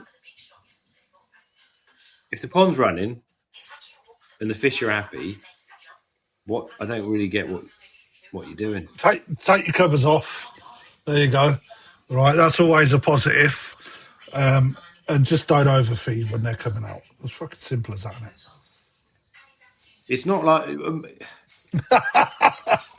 10 years ago when you used to switch all the filters off and whatever, and it's like you've got a pool of cesspit and a dead filter and whatever, and then you switch it back on and it's just a disaster, isn't it? That doesn't generally happen. Most people's ponds are still running because that's a lot safer and generally better. So what care? I don't maybe clean your filters if you do that. We do that anyway. Check your fish if the fish look all right. When you say check your fish, do you think it's necessary? When I say this, I'm not saying that you should do or shouldn't do. I'm asking a question. Do you think it's necessary? A lot of people that do YouTube do it, and they do it and they show everybody. But do you think it's worthwhile doing a stock check of your fish as they're coming out of winter and getting them out and having a look at them and checking to make sure there's nothing? If you haven't got a window so you can't see it underside of them or like that, or you think they're better off being left alone? No, just look at them. Yeah. There's no mucus, if there's no sitting about, no clamping fit. You just look at them. They're not sulking. They're heavy mucus, grey-looking fish. You know, the fish tell you if you need to take them out and poke them about a bit, don't they? That's just a question. Oh yeah, no, it's just an answer, mate. I won't be pedantic. I'm right though. There's a lot of people that'll do pre-winter ball up or pre-summer ball up or pre-spring ball up, and is it necessary? Or But Gaz, again, for example, YouTube, mate, like YouTube, Gaz, right? The idiots. It's content. It's content, isn't it? They're making a video as content. For somebody like me with an unheated pond, would you not think it'd be beneficial to have a few? Because they're all been parked up for a little bit, and they don't tend to move so much, do they? In a colder pond, they'll all sit there huddled up, grouped up on bottom. Doesn't necessarily mean that they're going to get sores or anything, does it? No. That's what, I found mine done. I've done it and checked them because I was concerned that they've been sat there a long time. But when I got them all out, there was no wrong with any of them at all. Nothing, no rub marks, no red patches, nothing else. So this year, I'm just leaving them be, let them do what they're going to do, and slowly build back up my filter by feeding slowly and reintroducing. So it's not pushed. That's all you got to do, isn't it? Yeah, I mean, mine's it did go off for 3 days, but it's been back on. It's been running, and it's gone throughout the whole winter so far up to press. Yeah. Let's face it, Gaz, right? You've got to put a shit ton of fucking food in, mate, to even with your filters are mature enough now that when they're coming out of spring, you've got to put a shit ton of food in to really change that parameter for it to cause any real big stress, mate. Yeah. I think that personally, Jonathan, I think that's a little different because that's for your own personal record, so you can see what they've achieved and how well they've done, how well they've grown. So I understand doing that side of it. And to send me the videos. Yeah. Look at this. Look how big I've got it, kind of thing. But yeah, it's one of if your filter's running, then it's running, isn't it? If you shut a filter down, then it's a different ballpark, isn't it? Because if it's been sat there festering, yeah. Do you think there's any common seasonal mistakes that people make? Such as let's ask a question to the guys that are watching. How many people shut their ponds down completely? Yeah. Over winter, because just yes or no.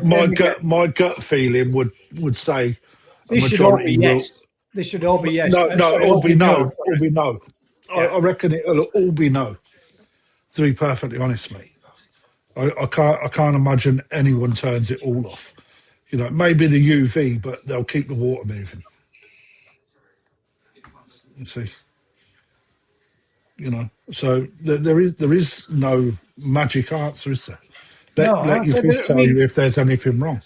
For me, for that one period where everything froze over completely solid, even though I had got moving water and I had got moving aeration, I had no choice. That would have been suicide for all my fish. But that was for a real short period of time. But yet my filtration was still kept aerated and moving and turning over, just not returning back to the pond. That was all still moving. So, no, don't turn off anything. See, that's it. Now, if you'd have asked that 10 years ago, Crafty, maybe 15 Yeah. years ago, the vast majority probably of would have done. switched everything off at winter, total buff off everything, and didn't do anything with it. You know, I mean, Alan's watching. You know, what, 15 years ago, would they have turned their filters off? Like their ponds, like the pumps off? Because that was a done thing, you know? The thing that you have to watch out is like what you said, Gaz. I mean, we haven't had the cold spell yet. It generally comes mid-February, doesn't it? Our Exactly, cold mate, spell yeah, in it's the UK. mid-back end of Feb. So, you know, it's... Pond's warmer than the house. Yeah, mine is as well, mate. When you then start to look at what happens to the fish and they start laying on their side and stuff, or your pond freezes over, and then you actually empty your pond because the water's gravity return drops into the top. There you go. Yeah, 50-50. 50% of people would have turned them off back then. Yeah. You know, it's you know, information's changed, doesn't it? What about this one then? And again, guys, this is a question for you. Do you think it's necessary to actually give your fish a real winter and not always forcing them throughout their time that they're in your ponds and you're keeping them and you're growing them on them, etc., etc.? Do you think it's necessary for a fish to experience a proper winter? Are you making your fish weaker by them being 24/7 when it comes to a point where if the shit did hit the fan and things went real bad and the cold came, and your pipe work and everything, your returns and stuff were starting to freeze, that you had to switch everything off? Are you risking it by never giving your fish a natural winter? And I don't mean going down to sub-zeros, but putting them down to a lower temperature so that they get that benefit of hardening, toughening up a little bit. Can I just change the subject? Someone needs to say something. Go on. Ralphie, thank you very much for the Pokemon cards in Japan, man. Hey, good man. Thank You're you. well. Did you did you get any good ones? Yes. Yeah, boy. Yes. I seen it and I thought, Ez, there for you, my boy. So I'm glad you liked them, pal. Bye, guys. Take that. No, teeth, bed. Yeah.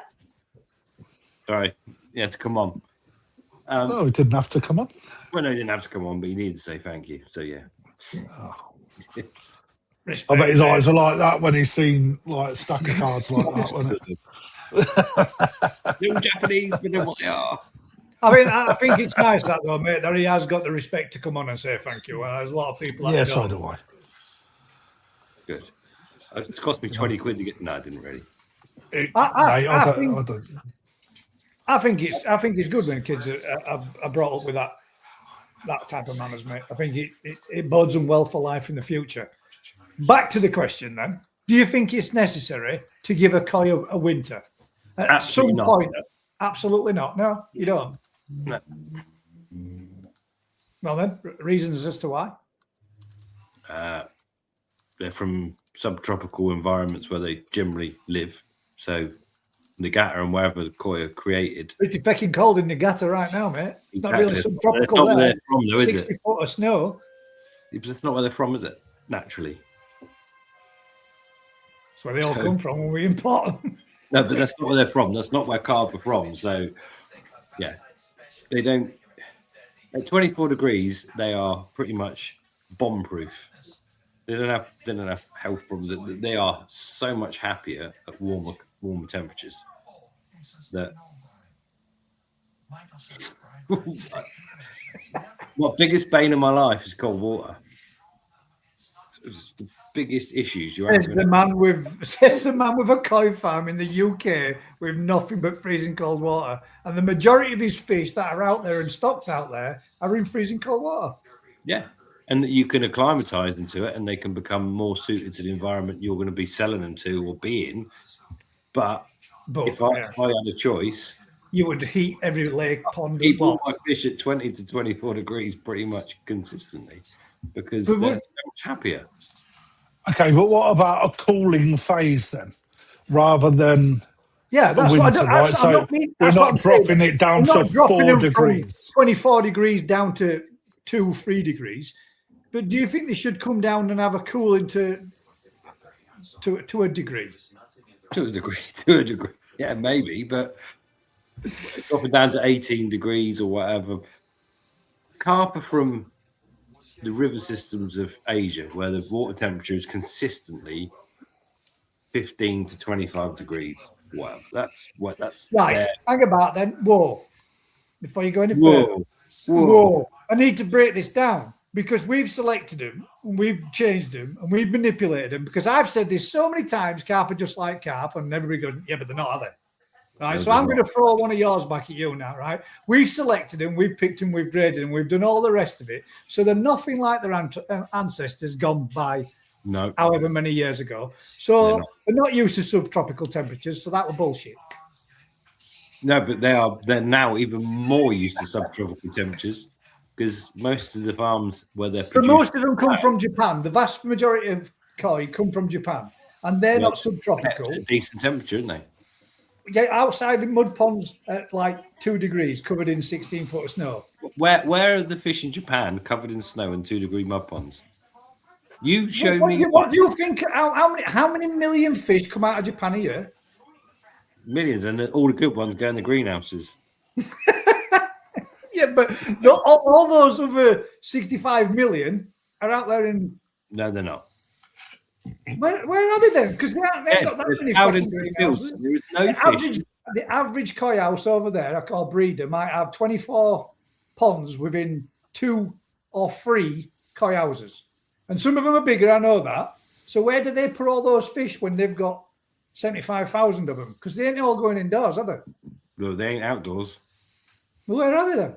Well, they ain't. How are they keeping tozai outdoors in snow and ice? They ain't. I don't know. I'm asking. They ain't. All the good fish get moved into whatever situation they've got. Would be it greenhouses, glass houses, whatever. They're not outside. So when they turn All around those and mud say, ponds that are full of so when snow. they They're full of snow, aren't they? They're when Crafty's just been out there now, right, and they've just done a harvest and they're bringing the tosai in, where are they bringing them in from if they're not outside? They're not bringing them out from a frozen mud pond to 25-degree water inside. They're bringing them from another facility where they're going, oh, we've got a new harvest coming in. It's not like the autumn when you're harvesting knee-side, going out to mud ponds harvesting.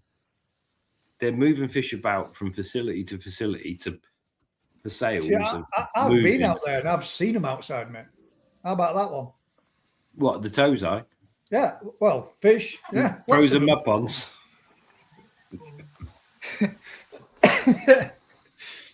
The breeders ain't out there breaking the ice, netting under 6 foot of snow in a pond to get some tozai, bring into their greenhouse. I've seen them doing it. I've seen them bringing them in out of frozen lakes. It were on YouTube and on a shot over there. I knew I should have kept it. God damn it, man. You should And have they kept were it. literally breaking Was ice. no, that weren't in Japan. Where was that then? You see it as well? Yeah, it weren't Japan. Oh. How are you netting fish out? Did it go? Did they bring them into an indoor facility that looks a little bit like a bomb had gone off inside it? I only watched the first bit. I China. couldn't believe It's they were harvesting concrete. fish. It was concrete. It was like in concrete wall building when But they they were brought them in. harvesting And them in a frozen lake, weren't they? I was, yeah, but that's not. It weren't in Japan. Oh, never mind. I should have kept a video. If Yeah. I find it again, I'll send it you, Rick, because it would. You can't you can't harvest fish in a 4-degree pond, 10-centimeter fish, and bring them into 24-degree greenhouse and whatever. It's just No, not. no. I'm going to say, no, not all, no chance. But that's the thing in it. So that all the mud ponds have got to be gone through and brought in, and wherever they put them to be moved about through that period, because you have too many in the autumn. Didn't you? That's the point, isn't it? You've got, it doesn't matter how hard you cull, you've got too many fish in the autumn to house, and then you've got to move them, sell some, move them. That's what's going on all the time. Isn't it? Yeah. So what's the So benefit? the answer to it then is they never need a winter at all. Bigger fish, there's benefits to it, but in reality, there's more downsides to it than benefits. If you keep them at 24 degrees all year, do you feed them all year? Damn right you do. You fucking if you don't, you'll know it. You just got You'll to know feed about for it. growing fish big, though, aren't you, Rick? You just like feeding fish. I don't know. It's not so much about growing bigger. If you want to show, there's different aspects to be showing fish, keeping them in different conditions, keeping the longevity. There's so many points to it. So if you live in the north of England, He does, yeah, for long growth. so you live in the north of England, can you afford to run a 10,000 gallon pond at 24 degrees year round? The answer is probably no. Well, you might be able to. So the reality is you've got to give them a period of winter starvation, whatever, and you will see an improvement in skin and condition on those fish because they're not being pushed anymore. And then you can feed them back up to whatever point you want them for the show. So you don't want, if you've got showers and shearers that get too fat and eggy, you can control the shape and size of them with feeding and water temperature, so they look good for June, July, whenever you're showing the fish or whatever. That's different to giving the fish an environment where it's not going to cause you any grief and get the best out of it in terms of maximum growth or whatever. Is skin condition more important than length or girth or overall mass or Sumi quality or Benny quality? Or we haven't got the environment to keep them at 24 degrees because even if you do, we haven't got the light to keep the Benny looking good if you're growing them flat out through the winter. Yeah. So that's so there is not so much giving them a winter, but giving them a break on the push of growth throughout the winter period, because you're going to end up stretching colour and pushing potential pattern. Well, yeah, at the end of the day, if you live on the equator and you keep koi, you've got 30 degrees year round. You've got 12 hours of strong sun every day. Yeah. For the year. It's a different environment, isn't it? You can't, living on the equator to living where we live is totally different. But what's the benefits of a cooler period? You've got control. If you're losing the UV and the quality of light, then surely you don't want to be pushing them. So you can reduce the food. You can improve that skin quality. To do, but what are you doing that for? I mean, if you're someone that's showing fish, that's fine. But if you're someone that doesn't want to show fish, you want to grow into a meter long, you're not necessarily getting anything. No, I don't. I agree with what you're saying. It's from at a younger age, is there any benefit? No, not necessarily, unless you want to improve on the skin. But you can do that at 3 years old, right? Shiroji benefit as well. Cooler water, that tends to improve. But is that because of the cooler water or the change of food? Change of food. So you could change the food whenever, couldn't you? Yeah, but does it have the same? When you look at the likes of Saki White, for instance, all right, they're just going to smash the fuck through that in a 24 degree heat, aren't they? But when you bring it down, 24 degrees, you could afford Saki White. Yeah, it's only like 400 quid a second. There's a question: does colour food replace sunlight? No. No. If it did, I'd have loads here right now. I'd be buried in it. Just my head showing like that. Oh, it's great. Colour food enhances the colour that's in the fish. So whilst it's got UV, it can potentially make the maximum from that. It doesn't replace it. It's all right, Dave. Does colour food work at low temperatures? No. You can't feed it at low temperatures. It stipulates that it needs to be fed at warmer temperatures. It says nothing less than 20 odd or 25 degrees or something daft like that, and it colour food. 24 degrees. That's you screwed. I'm sure it does, doesn't it? And it's something like 20 to 24 degrees. It depends what packet you're looking at, doesn't it? I suppose, yeah. It depends on the brand as well, I suppose, yeah. Okay. Right then. Can you tell me signs of stress in koi? Yeah. Pick the fins. See, I bring what I get topics, ladies and gents, and I get stuff to talk about. What would people be looking for? And if let's say for example, parasites, stress signs from parasites. Skin condition is your main one, isn't it? But just the body, this behaviour in the skin.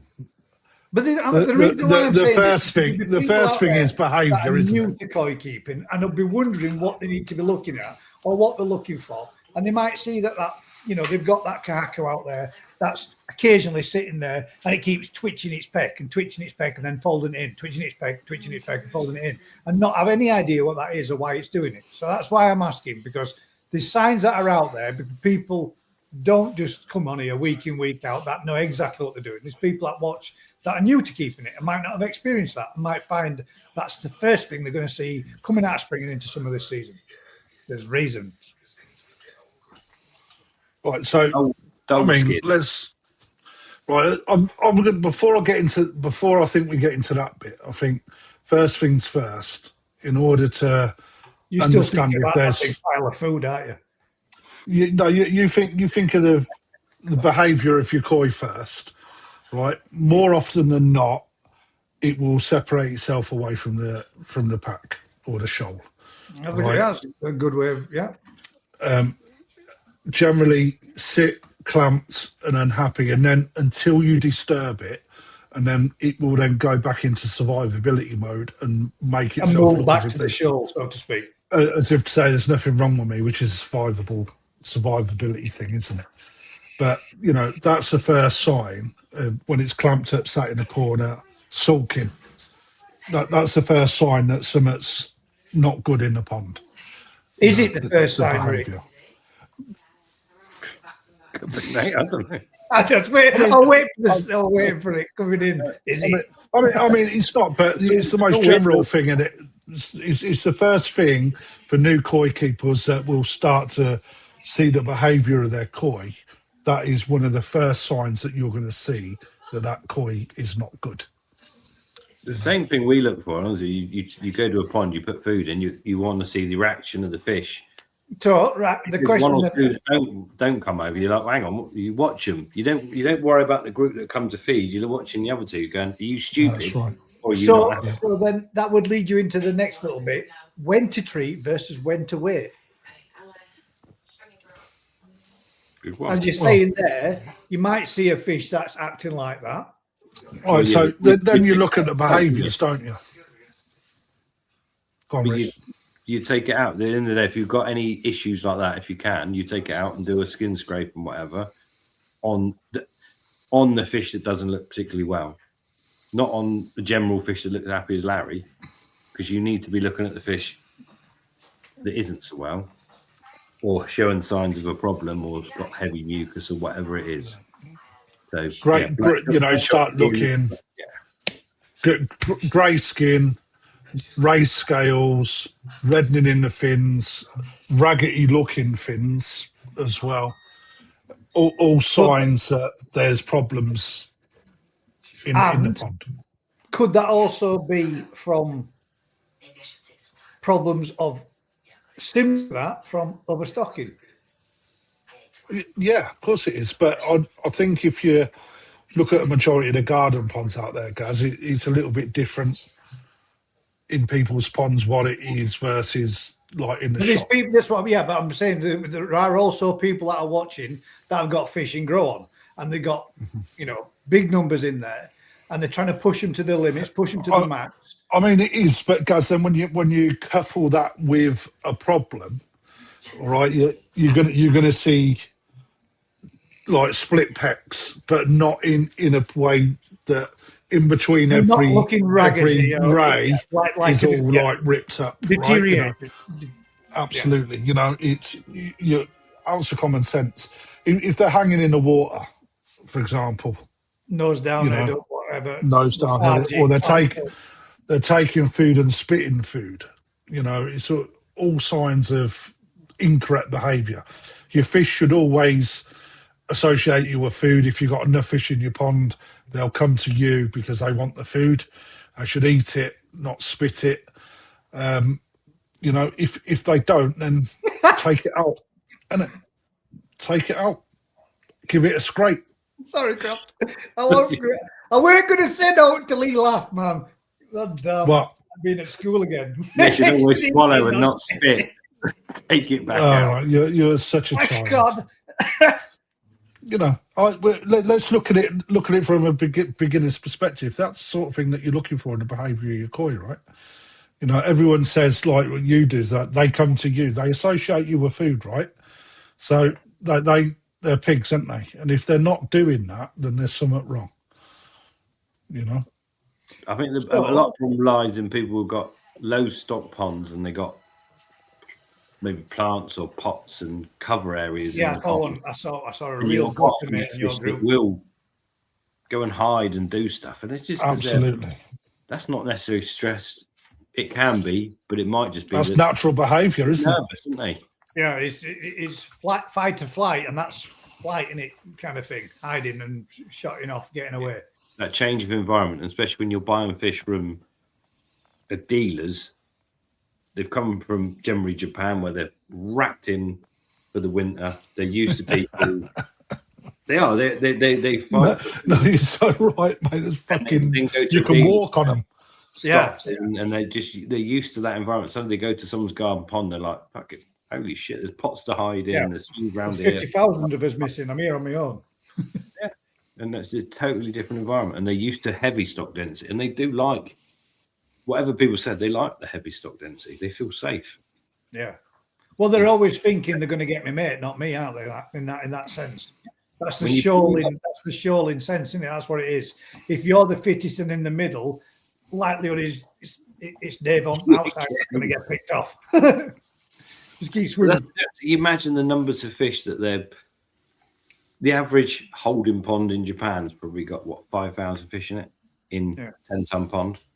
It is generally pretty racked, and then they go to a dealer's where there's 500 fish or 100 fish, and they're heavily stocked. Good water because there's massive filtration and whatever, and they're fed a small amount, and suddenly they go to a garden pond and there's 20 fish, and they're like, "Whoa, where's everyone gone, man?" Yeah. Sometimes for a day or two they'll be quite tame, going, "Yeah, I want some food," and then they're like, "Well, there's no one left." Yeah. But then you've got your different varieties with when it comes to feeding. Like kahaku, for example, will be a second fish in the food because they sit back and watch the chags get it before they take the food, right? And a bit more skittish, they'll come up and dart off, where a chag will just sit there doing that until you stop fucking tipping it down its mouth. You know, so you have to understand different varieties have different traits for feeding as well. You know, If you're going to buy a fish and it's super tame, then when you put it in your pond, you kind of expect that to a and point. it's not going to happen. Not as competition, but some fish are, aren't they? It is mad how that. And again, selective breeding is Mr. not. T, how can you say you live further up north than me? It's west up there than what it is Behaviour here. is massive, isn't it? Selective breeding in the behaviour of the fish, you create kind of dumb fucks. We call them courageous in Japan, strong and brave. Strong and Yes, they brave, do. but really it's damn stupid. That's exactly it. The chugoi is a courageous fish. It's fucking stupid, isn't it? Because the bird's going to eat it first. Yeah, because it'd still sit there trying to get a pellet if it were pecking its eyes out, wouldn't it? Absolutely, they're fucking stupid, aren't they? But right, there's a question by the koi mum on there, Gus. Yeah, I'm literally going to wait at least 7 days. If spreading to other fish or it gets increasingly worse, then diagnose and treat. Is that right? I would say, depending on the temperatures of the water and the season, that's dangerous, man, waiting 7 days. Oh, in 7 days, a lot of shit can go wrong, rapid, and you could end up losing 50% of your stock in that. Think this, proactive, not reactive. All right, so obviously it all depends on what you're seeing on your koi. If you're seeing a koi that is clamped up, fucking super mucused up, right, you are not waiting 7 days. You are getting that fish out. Say, for example, if it will cost you and you waited 7 days. You can potentially kill your stock. Yeah. You know, so if you know, the best advice is if you think there's a problem, right, and you're new to it, right, take the fish out, give it a scrape, right. If you haven't got a microscope, fucking get one, because it's one of the best things that you can have, right? Because you can self-diagnose It's a rather than must, rely isn't on it? somebody else. Absolutely, right? So that way you learn, and then you know when your experiences increase. If you see a knock in a koi, you can go, okay, I'll keep an eye on that, and then start to monitor it every day, right? And then if it gets gradually worse, then you start treating. But generally, you know, with experience, you'll pick up the time. In fact, you'll pick up the ability to identify what the parasite is before you even do the scrape. You know, a lot of the time you do a scrape just to confirm that what you believe it is the actual right thing. You know, because you know people say you can't do. You fucking can. Costia, for example, Costia's got some tells on it. Fluke has got some tells. Yeah. But They've all got tells, mate. They've all got tells, and you generally see the behaviour in koi mimicked from one pond to another at different times of the year, the same sort of reaction to different sorts of parasite. But what you do is you take a scrape to confirm that's what you think it is. treating So blind. you can treat it properly. Don't is treat not- blind. no. Yeah. You have a bet with each other at work. Oh, look at that tank. Bet they got cost you. Look at that. Oh, white spot over there. I can see it. It's white spot. Yeah, I've got white. It's definitely white spot. It's on the tail. What about that one? Does every pond have an obvious alpha male and female? Now, I would say that a lot of times you will. I've read this and I don't know if it's right, but you guys can tell me if I'm wrong. I've read it that when you see what people go, oh, look at them koi kissing, they're not kissing. That's two males showing dominance over food. Or two fish showing dominance over one over the other. Yeah. You know, there's that. Oh, it's got a pellet in its mouth and it wants it. No. You They do what that. you Well, do. You, Tell it floating past them and they're doing it to each other. what you tell people in the shop is, oh, look, they're kissing, because the kids like the fact they're kissing. Yeah, but there's a time. There's a and place reason that for it as story, well, isn't there? There's some. So I've never seen one of our fish ever do it. Ever. What's that? Yeah. Do that. Mouth to mouth. Never. Loads of our brews lot do it. Rick, you know when you Loads walk of- through all your stuff, through all your stock and whatever, you want to keep an eye on them a bit more often. No. Vince, Our do us a fish favour. never do it. It's something that, and I think it comes from being starved. Do you think that's what it is? When that individual's not getting enough food, so it literally is trying to challenge somebody else. to Literally, get more food. there's a dominance when they get to a point, because ours never seem to. We never put ours in those quite the same situations you see in Japan, and I've never ever seen our fish do it, ever, any of them. Just never. Not even in the sales ponds. No, never. Oh. And yet, whenever we got the jackfish, we always certain fish that do it, and some never do it, and some. I tell you what, the one in our shop is the yellow monkey, the crashergoy. It is a fucking horrible beast, mate. Constantly like, Just do it to all of them. yeah, all of them, mate. Yeah. I got a couple of Ochuba from Coda, and they'll spend more time doing that than they will. Them feeding. Then they will do eating. Yeah. Yeah. Yeah. We see it as well. Never ever seen our fish do it. Doesn't matter what they're bred from, what size, age, how much they've been cold or warm. Never done it, and it's got to be a behavioural thing that's learned. Yeah. Bizarre. Again, guys. It's definitely a dominance thing. Yeah, and there's certain fish that definitely have it. Yeah. There's a Soragoi that does it. There again, a Chiba, same sort of bloodline. The Crashergoy. Don't see the Chags do it. The Chags just fuck off like it's like too much food to eat. But yeah, the Crashergoy, Chiba, and Saragoi. They're the worst for it in our shop. Yeah, it's weird. You do get, yeah. There you go. Find an answer. Good question. Good question, Gary. I've been. Well, at least he didn't call me fecking Is Gary. it from Gareth? Is it a Gareth question? It was a Gareth question. Right?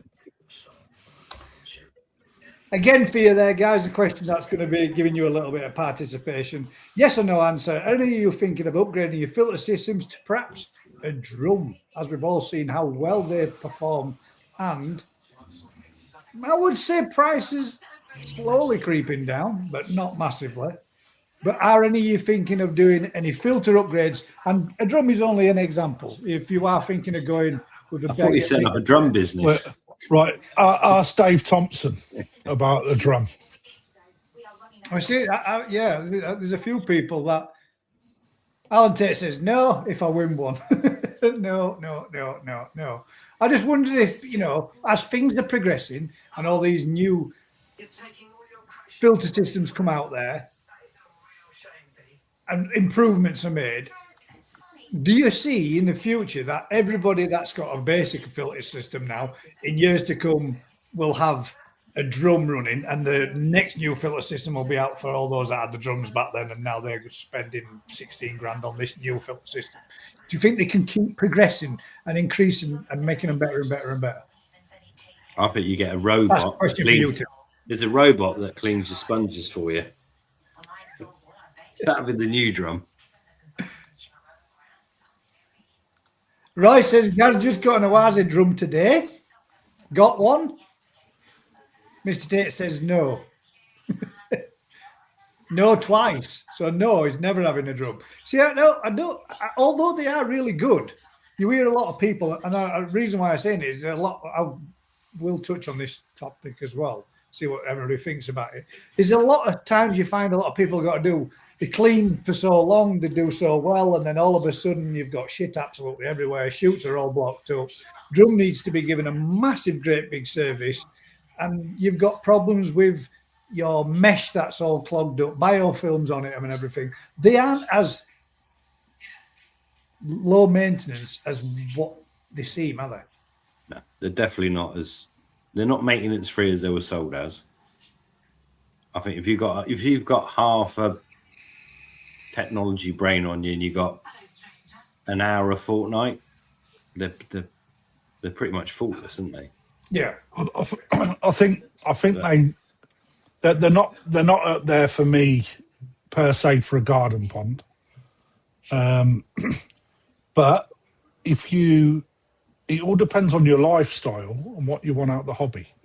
Right? If you're not into getting your arms deep in fish shit cleaning or like multi-chambers and spending all that time messing around, there's nothing wrong with them, is there? It takes all that away. But at the same time, I think that you lose a little bit if you don't do that, personally, because you're not understanding what's actually happening with your fish, with the amount of waste that's being produced, etc., etc. I personally don't think that you can beat a Nexus. The one hat fits all, goes in there, comes out there. You've got everything that you pretty need. It's fail safe. A drum does beat a Nexus with the right filtration after, but the problem with a drum is a lot of people, when there's a fault with it, they phone the fitter or the supplier, not deal with it because it's a little bit more technical, but it's not really technical, is it? But it's not. I think they're harder. They're harder. They're harder to understand because a drum works more on a balance than anything else, right? But I personally think that a drum doesn't have enough bio bed. That's something you should be after. In my head, the drums are separate to the rest of it. Yeah, me too. It should be the drum and then a bio bed after it rather than the combi, so to speak, because I think you become a little bit too limited with certain aspects of it. However, in a shop environment, a drum, right, can be a godsend. If you've only got 2 members of staff Or You've got automated 50 cleaning ponds. systems in itself, full stop. Yeah, absolutely, because it just saves so much resource, Yeah. you know, and you're doing, Man you're hours spending, saved tenfold. absolutely, but you're also spending time with your fish anyway, so you get a better understanding of what's happening in them ponds. So if them ponds don't look quite right, you go into the drum, you know, or the error code comes in because the biomass over the screen has clogged it so much that you're not getting the flow rates, etc. It's just about getting that balance and understanding what a drum can and can't do. But for me, they're a commercial piece of equipment, in my opinion. But if you're somebody that can't get to do cleaning on a regular basis, or you're away from home a little bit more, they've got a place, you know. And they're expensive, aren't they? Yeah, great until they pack up. But anything's great until it packs In the up, isn't water it? clarity and running, you can come close to mechanical filters, and they can easily be cleaned if done right. That's what one of the main aspects of it. If something goes wrong with them, it's mega money in it. It's very rarely it's something cheap. Like, for example, Vince, got that drum within a couple of months of being in, motor packed up, and it was as difficult as shit for him to get hold of one until somebody sent him a link to say, we can get one from here, like, and he managed to be able to pick one up. But there are ones that are purchased from abroad, and all, can you get those parts as readily available? How expensive are the jets? Some of the ones from China are so cheap, it's insane. Yeah. Like, stupid. You could buy the entire drum with box, with everything, for less than the motor for an Oazi one. Adrian there. I purchased one direct from China. Had it a full season with no issue. Was skeptical at first because of the cost, but well pleased with it. There you go. See, I mean, how difficult would it be to get hold of a component if you required it, though, Adrian? Would you have to wait 14 weeks for the motor to turn up? Well, yeah, but the thing is, they're so cheap, some of them, that you could buy a whole replacement one and have sat stand. And have it sat because it's cheaper than the pump for another one. Yeah, yeah. Yeah, the aftercare Oazi stuff is solid, really solid. It is good, but it's fucking expensive. It's expensive, isn't it? But that, you do pay for what you get. The after service at Oazi is excellent. If there's a problem, I'll pick the phone up to Richard, mate, and he will deal with it like that. They'll even send people out to your garden, to help if there's an issue. It's the only drum I know where you can buy just a single bolt if you wanted to. They sell it like a Haynes manual, every part by part. So you have got the ability to keep that drum running. We got one in the shop that's 8 years old. I'm going to touch wood. It's had issues where, the waste tube becomes blocked, right, and then the water flow doesn't work properly, and you have to mess about with it to get it working again. But ultimately, it's never really missed a beat mechanically. Biggest problem I've had with the Oazi ones is the hoses splitting between the cleaning pump, which is inside, and the drum, and you don't know the fuckers are split because they're underwater. So basically, it stops working properly. So the cleaning pump's in the bottom of the drum, the hose is underwater up and then onto the spray bar, and the hose is split underwater. So it stops cleaning properly, but you just can't work out what the hell's going on. And I've had can you hear the cycle when the drum's turning? It cleans. It all does. You can still hear it. Right, it's still running, but there's no pressure really coming out the nozzle. But you can't really tell that because it sounds like it still is, but it's not actually got that PSI that it should have blasting it. Yeah, because it's losing all the pressure down underwater through the split hose. So when you've got that kind of thing going on, and for everybody that's got these kind of drums, and I'm Vince, I have literally taken this from what I listened to on your thing the other day, and obviously people were talking about it in your group today as well, Rick.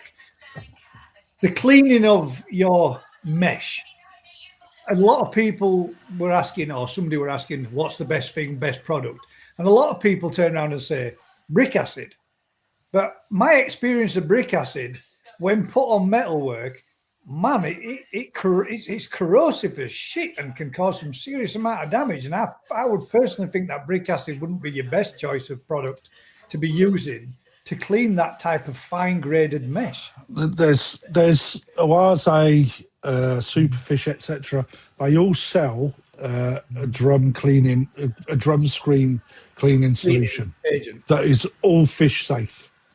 You know, Well, don't go doing your brick acid and that. I mean, we've got 2 sets of screens for the drums at our shop. I'd have thought, So, why? but Oase are good because you can change. So everyone we've got with Oase drums, they've got replacement screens. So you take one set out, clean them, dry them, and then put your other set back in. Yeah, absolutely. The cheaper drums like Field Drum, whatever, they're a screen that's fixed. Yeah, it's an absolute bullseye. So you've got something that you can't. You can't remove it, so you've got to do it within situ. And that's so. But that's again, you're paying a quarter the price for that drum. Yep. As against, like the Oase ones that have got the little turn things that you twist them out like on. That's one of the best things about the Oase. Take those screens out, take them away, clean them, dry them, do whatever. Put your replacement set in. You've got like a brand new screen. And then 6 months later, you just change them back and forth. But yeah, they're not cheap again. It's just nothing is cheap, though, is it? Let's face it with that sort of thing. That's what I mean, man. And I'm not saying Vince. I know you're watching, but and I weren't meaning in any way, shape, or form in a bad way. But I mean, I've seen the effects of what brick acid when they use it in the industry at building trade, of what that does to metalwork. And I've seen it take chrome metal to complete dull, even to the point of flaking chrome off. And that's diluted. That's diluted to a, not as strong as what it comes out neat from in the actual tub itself. That's diluted via being sprayed on with a 50% water mix. So if you were going out, I mean, I know if you were going out and getting yourself a tub of brick acid, that is already, let's say, from Juicens or wherever, that's already diluted. But you put that stuff on concrete tarmac and see what it does, and then contemplate whether or not you really should be putting that on, fine meshing, I think would be a little bit of a reducing the lifespan of your meshing more so. I would have thought there'd have been, like you say, Kraft, there is some products out there, but I would have thought that like white vinegar and bicarb would have been a good mix for getting a biofilm. Biofilm's not really all that difficult to remove, is it? Oh, I don't know, mate. Stiff brush, mate. It's what? Stiff brush. Stiff brush, yeah. You have to be careful of your screens, though. That's the that you don't actually pierce it or tear it, kind of thing. Yeah. But I mean, that's the difference, isn't it? There's a lot of complex things to him. Like with Vince's, he believes he's got a biofilm on half of his, which is reducing the amount of his ultraviolet light, because when he looks in, you can only see it penetrating through only half of the mesh. And like he thinks he's got a biofilm on 50% of the meshing, more so than the other side, which is reduced UV clarity working properly. And I would just want they're not as straightforward as stick them in, away they go. There's maintenance and stuff that you still need to do to them, isn't there? There's a lot more involved with it than what you'd think. Yeah, but there's some good comments coming through on there. There's nothing you. I mean, when I started in it, Sam filters with the dog's bollocks. But you imagine dealing with like fluid bed and sound filters and all the rest of it. They're great at polishing water, but you can't be putting crap through them. The filtration is quite a technical. If you want to get it down proper, it's quite technical, isn't it? So you can buy a Nexus 320, that type of thing, and it will run shit or bust and make sure the fish live. You might not have crystal clear water, but it does its job, isn't it? Once you start incorporating drums and UVs and ozone and RO and going down, you expect a different level of water quality. But it's much more difficult, isn't it? Brick acid is just hydrochloric acid, which is fish safe, but will lower pH if if a lot is used, diluted brick acid is okay around 6 to 10%. You put your hand in a bowl of hydrochloric acid, mate. See what it does to your skin. I want to consider. It's diluted. it will become nothing pretty quick, won't it? Yeah. If you've already got a low pH because your pond's being run that way, or you live in Wales or wherever, you could be in trouble pretty quickly. Yeah. So that's the problem, isn't it? It depends on where you are. It just blew my mind when I saw what it did in the building trade to like letterboxes or patio door handles and the stainless steel, the galvanized steel heads and sills and stuff like that. And it used to rip the shit out of that and ruin them. But just made me wonder. Again, in water where you're dealing with all the calcium or whatever, it's got something else to eat in it. You know, while you're on the subjects of drums, mate, I've sent you a little picture, Gus. Have you sent me a picture? Is it of a drum by any chance? Oh. Yeah. Is this the one given away free? Anybody would think that we sort of organised this. And we haven't. Are you also selling brick acid? Yeah, conveniently. Can I make that bigger? If you touch it. If you touch it, it gets bigger. Drum roll, please. Win a 4,400 drum filter. Now, that's one hell of a. Most people are shying away from £1,000 fish, but $4,500 filter to keep your £1,000 fish. Chance to win one here, guys. Yeah, actually, there's 4 up for grabs. A couple on instant win. I think there's 4 on instant wins. Let me have a quick look. We've got 4 on instant wins. So basically, one's gone on instant win already to. I don't think you what you're saying. No, it's not Paul Windmill. Dave Thompson. He put 15 quid on yesterday and won a drum. It's on eBay Marketplace already. He didn't need it. It's like, you know, and even if you don't want the drum, the equivalent is a £2,250 shop credit. So, you know, he won a drum off 15 quid. Fucking for all mad, those that wanted to would spend £1,000. That's 2.5 fish. Isn't it, Kraft? You know, yeah, mate, yeah, you know, toes right up big as well. 12 cm. You know? Yeah, there's loads of like discounts on there, etc., etc. I see somebody else earlier put something that they got a 40 or 50% off. Nigel. Yes, earlier. they did, mate. Yeah, I saw that up there. I've got you know, so even if you don't win a drum, you can put 50% off up to £1,000. So, you know, there we go. I've won a 40% off voucher. I'm going to get myself a 220 or a 320 Ti turbo injection, depending on space. Cheers, perfect to quiet. Yeah, it's been, you know, and we've also got the fish draw going on still as well. So, yeah, have a look, guys. It's at some a chance, isn't it? Can I say this? Can I say it? I don't know what you're going to say. I wouldn't. I might be wrong, but at some point you're going to get a GKP code discount so that you can also add this to this when we're promoting and doing a little bit of shifting for Crafty, as in advertising. Right. Actually, Gaz, let me just send that email for you right now. Here it comes, Gaz. Here it comes. Boom. We didn't line this up at all, did we, Crafty? No. But at the end of the day, it's not really so much of anything from me, guys. It's more of a little bit of same with the pond liners and Boxwell liners from Matt. If you give a little bit of a discount code from, you know, it gives a little bit back to you guys that you can, if you want to use it, you can use it. Have you got one for exclusive? Not yet, no. Because I could do it with one of them. I shall have a word with Ryan and Kevin so we can get an exclusive discount code too. Well, I'll get that all sorted for you guys. I've just sent a message now. So thanks for. I just thought I'd bring it up because a lot of people No, are that's after what I them, mean, aren't mate. they? So. The topic's the topic, and it falls in, mate. Why the hell not? I've got absolutely. You've always. I've always said it, mate. I ain't got no problem at all in pushing and promoting.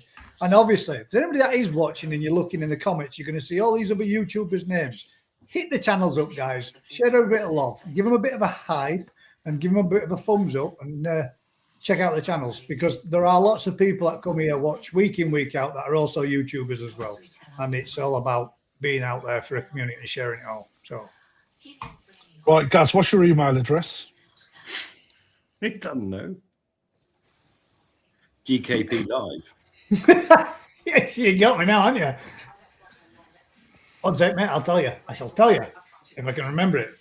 Because you've got that thing, ain't you? Like something like Brain fart. Some at probe.co.uk or something. Yeah. I know what mine one is, but if you don't want to share what do you want the email to be so we can send you over your ambassador code, etc.? Where do you want? Yeah, I'll put it to me one that I've got linked to YouTube, mate. Then it's the same one as what I know is always used.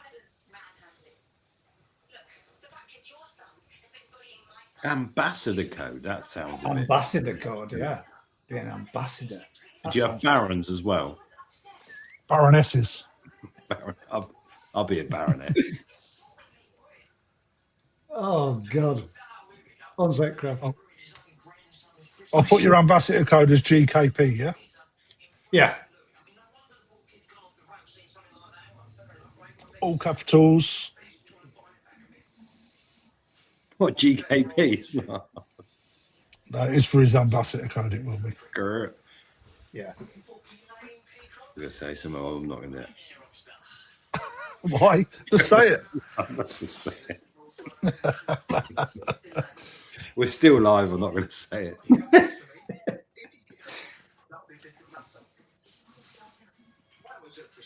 So your highlight in Japan, your highlight was buying a Benny for £1,000. No, that was a present for me, missus. That's what she wanted. That's what she got. No, my highlight, mate, was yeah, because it was new. Getting your hands on so many goshki. I mean, there must have been 600, 800 fish in that one pond. It's a nice facility they got there, isn't it? Really good. Yeah, really good, mate. I'll tell you, the other one was Marison Kobayashi's Shiro that we've got. They're fucking brilliant, man. They look really, really good from Omasako and Marison parents. But yeah, insane quality. And he's just built a new fish house because at the end of last year there was a big storm that come through and sort of demolished the fish house that he was in last year. And he's had one built, and I'll tell you what, mate, I would have one of them every day. It's the best fish house. It's elevated, as you can imagine. Filtration is all underfloor, but the way that the ponds are set up, he's got two long ponds down the right-hand side. So his Nisai are in there, and they've got a real good stretch of water to swim up and down in.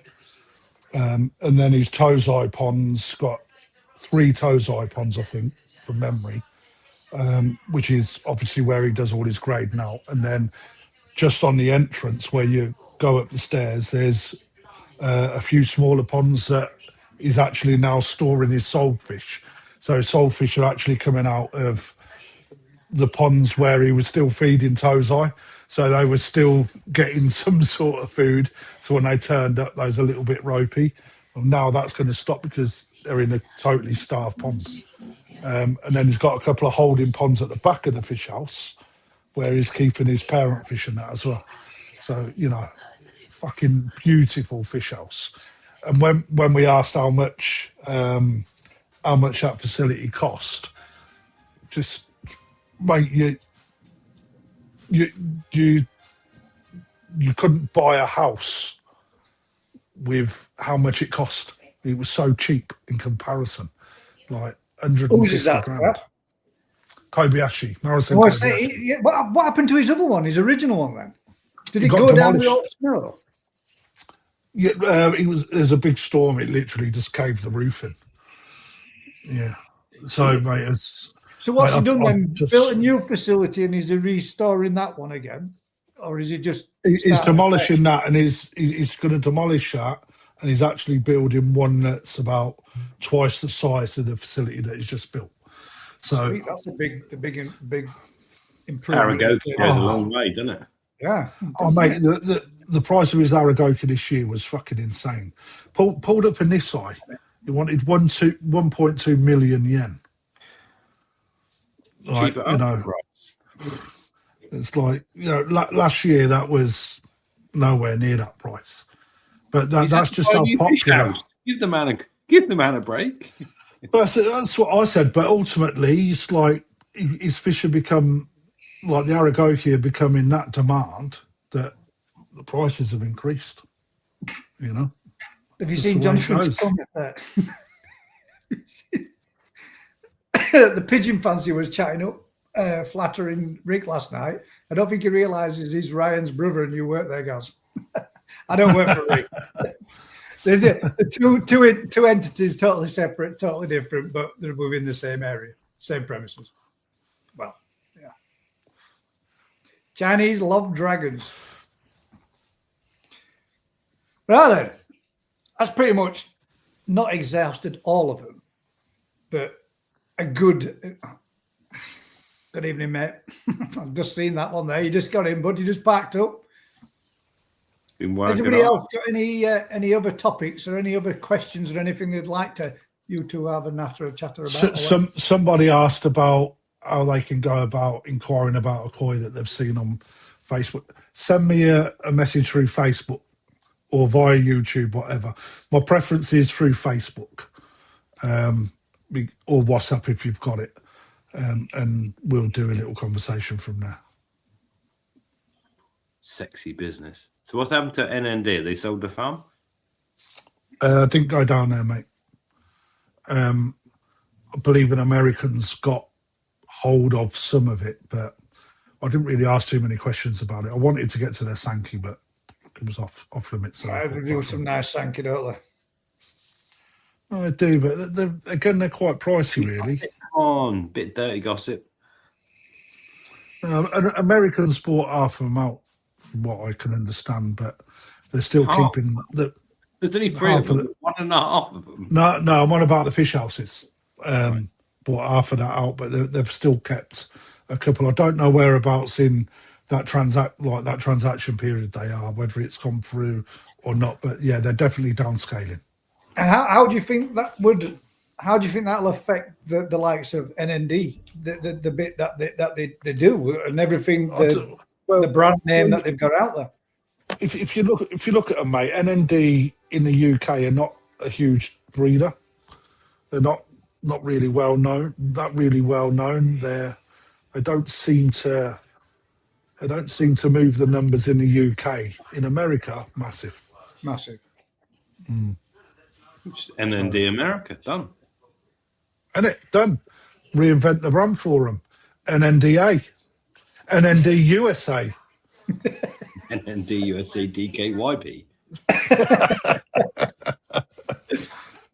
Yeah, I mean, what's going to be interesting from my perspective is the DK Shiro line. I don't know what's going to happen with that going forward.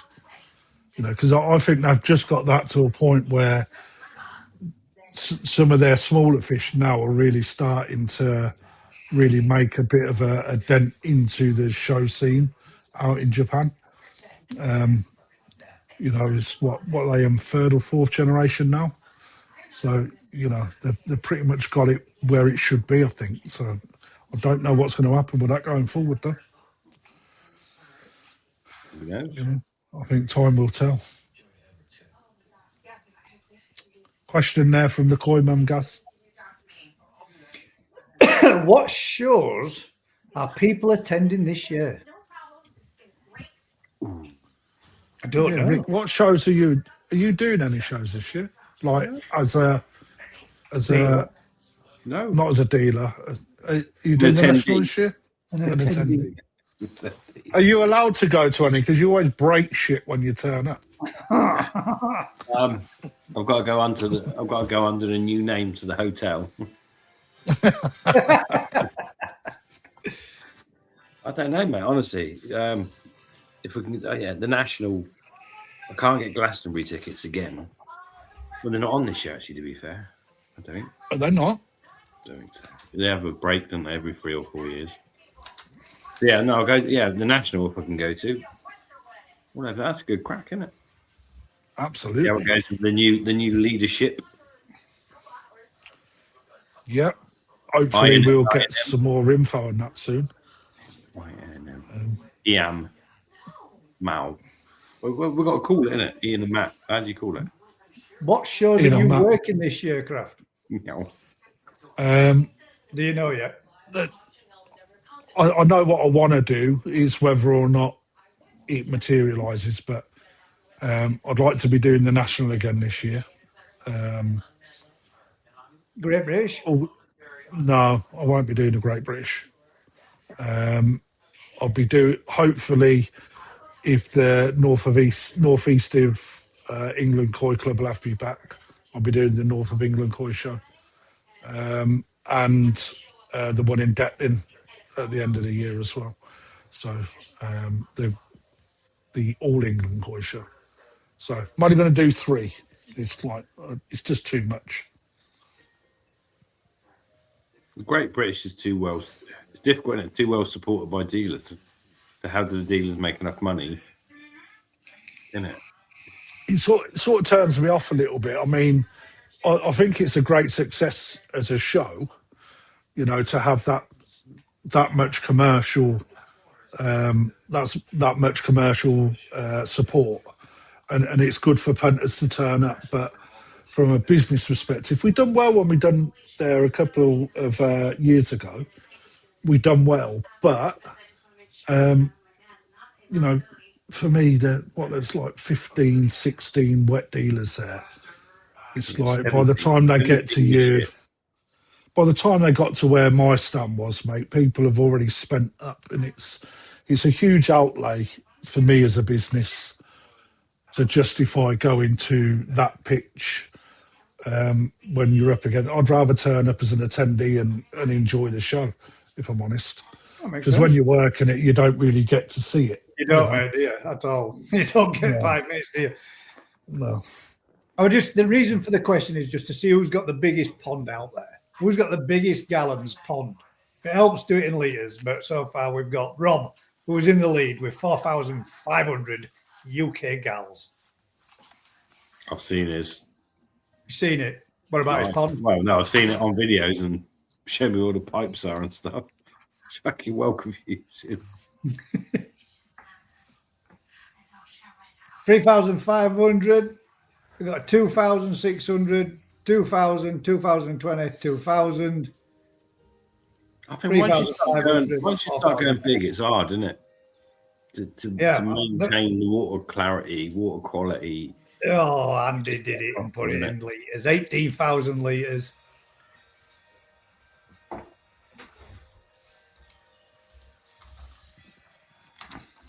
Size isn't everything, is it? It's what you do with it. Well, the reason for the question is, once you go that big, how much more expensive does the treatment become? Well, it doubles every time you double the volume, doesn't it? Yeah. So that takes you up to 4,755 of your 18,000 litres. That's US litre. Yeah. Well, what size is a good pond, though? You keep making me questions, Rick. Oh, sorry, boss.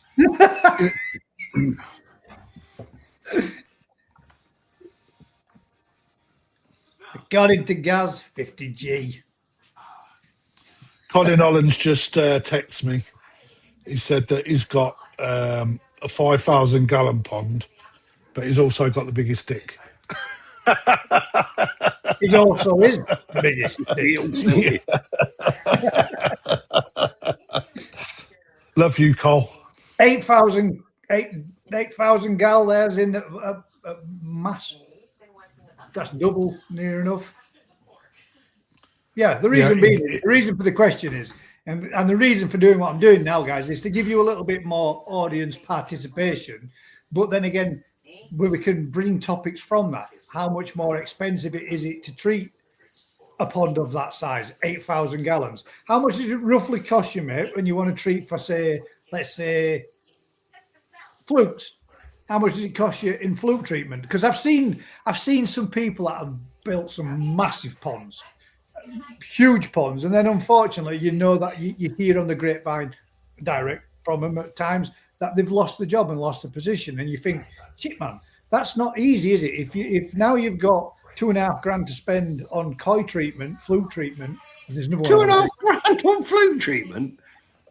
Where are you buying it from? No, I'm just, you know, if it's a fucking huge pond and you have to put in a treatment, if you've got I don't know, massive. Well, how much would it cost if you needed to treat one of your massive, great big ponds for fluke? A, we wouldn't generally need to, but B, the way you would do is you would bring them numbers into smaller areas to make it more affordable to treat. or use one. Yeah, this is the problem when Masterton and Diptrex are available, probably about 12 quid. It's not available though, Rick, right? Yeah, that's what I mean. The reason for it, like I'm trying to say, is just to try to get a workout costing of how much it would cost actually to treat a big pond. And it can be seriously expensive when you start going. And then Rick did ask the question, which is, how big is, or how many litres do you need for the perfect pond? What is the perfect size pond? Litre, gallons, whatever. Go on. Yeah. All of our ponds are every pond that you're keeping fish in, condensed and looking after, migrates to about 10 ton, 2,200 gallons. That's one decent pump, one decent filter. That's a nice size to heat if you need to run if you need. It just works. Once you go beyond that, you suddenly multiple pumps. It becomes too big. Beyond, it's just a 10-ton pond just works. It's kind of a size that is affordable. And you know something, mate. I've seen some really good show fish come out of that size pond. Yeah, I'm not surprised. It's just you can run that size pond economically and well done. It's just you know a sensible pump and a sensible filtration system. It just kind of works. There's someone in the show scene actually. His pond is like 2,000 gallon, and the fish that he brings are fucking big and well massed out as well. So it can be achieved, you know, if you put the art to it, you know. I'm not saying you can go massive. Remember, Terrence, what's his 100 ton? It's cheaper than 10 kg of sake every month. But yeah, for a manageable size pond, it kind of works. 2,000 gallons is about 10 ton. It just kind of works. You can get flow rates good from a sensible pump. It just. But what you talking about stocking levels, or what you're putting in there size wise on that size of a pond?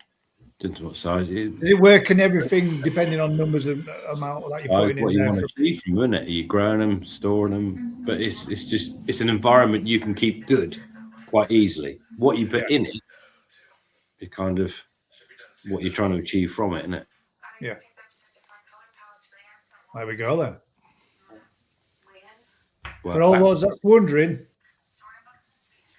tin ton pond. It's what you want.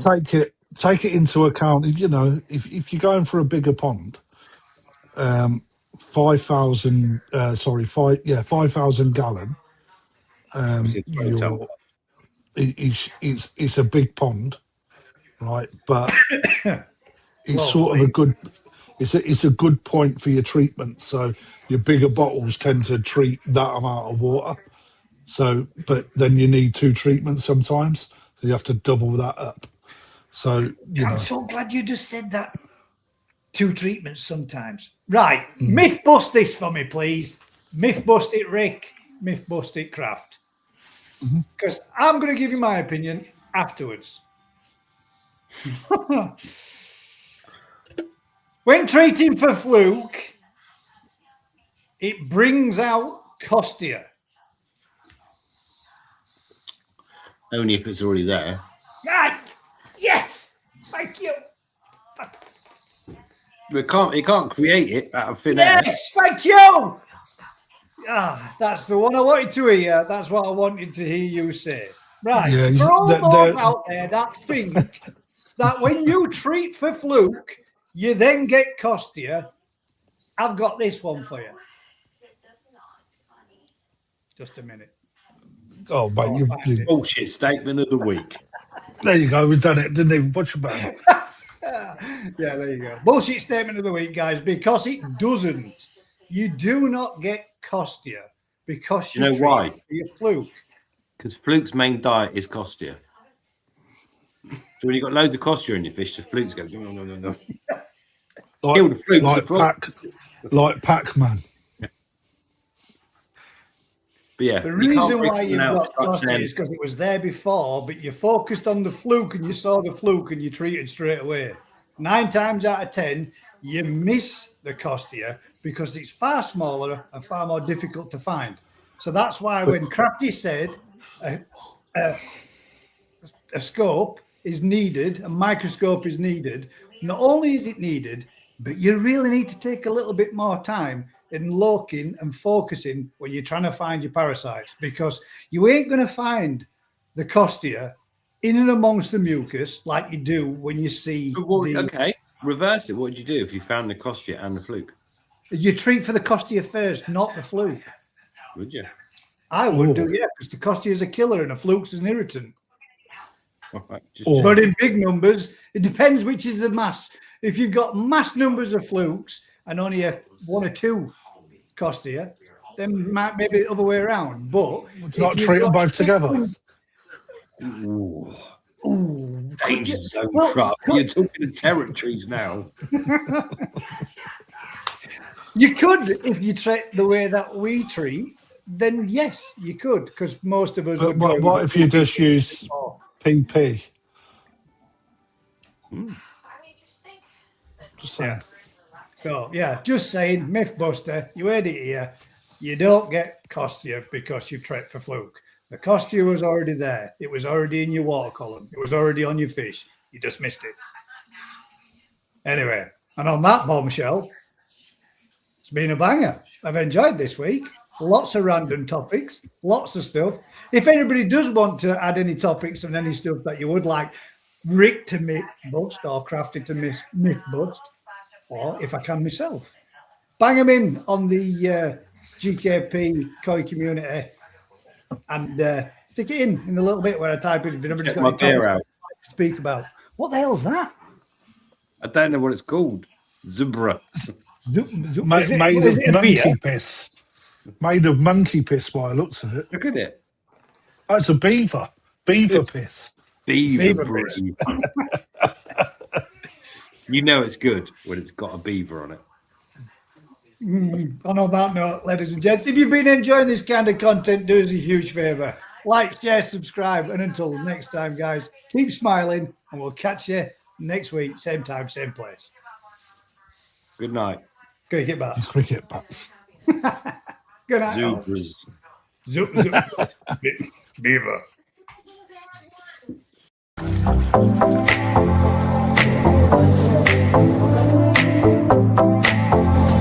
This has been one hell of an experience. Very nice. Have a look at that.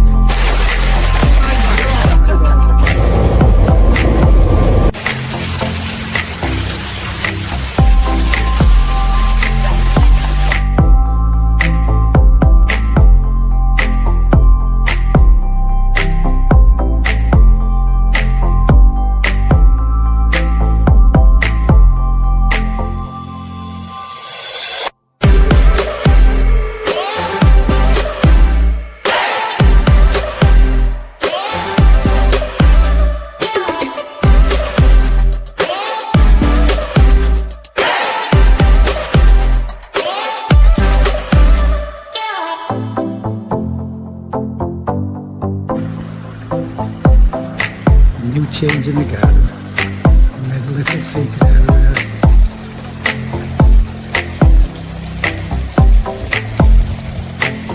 Into the little bush so you can sit inside and view the pond.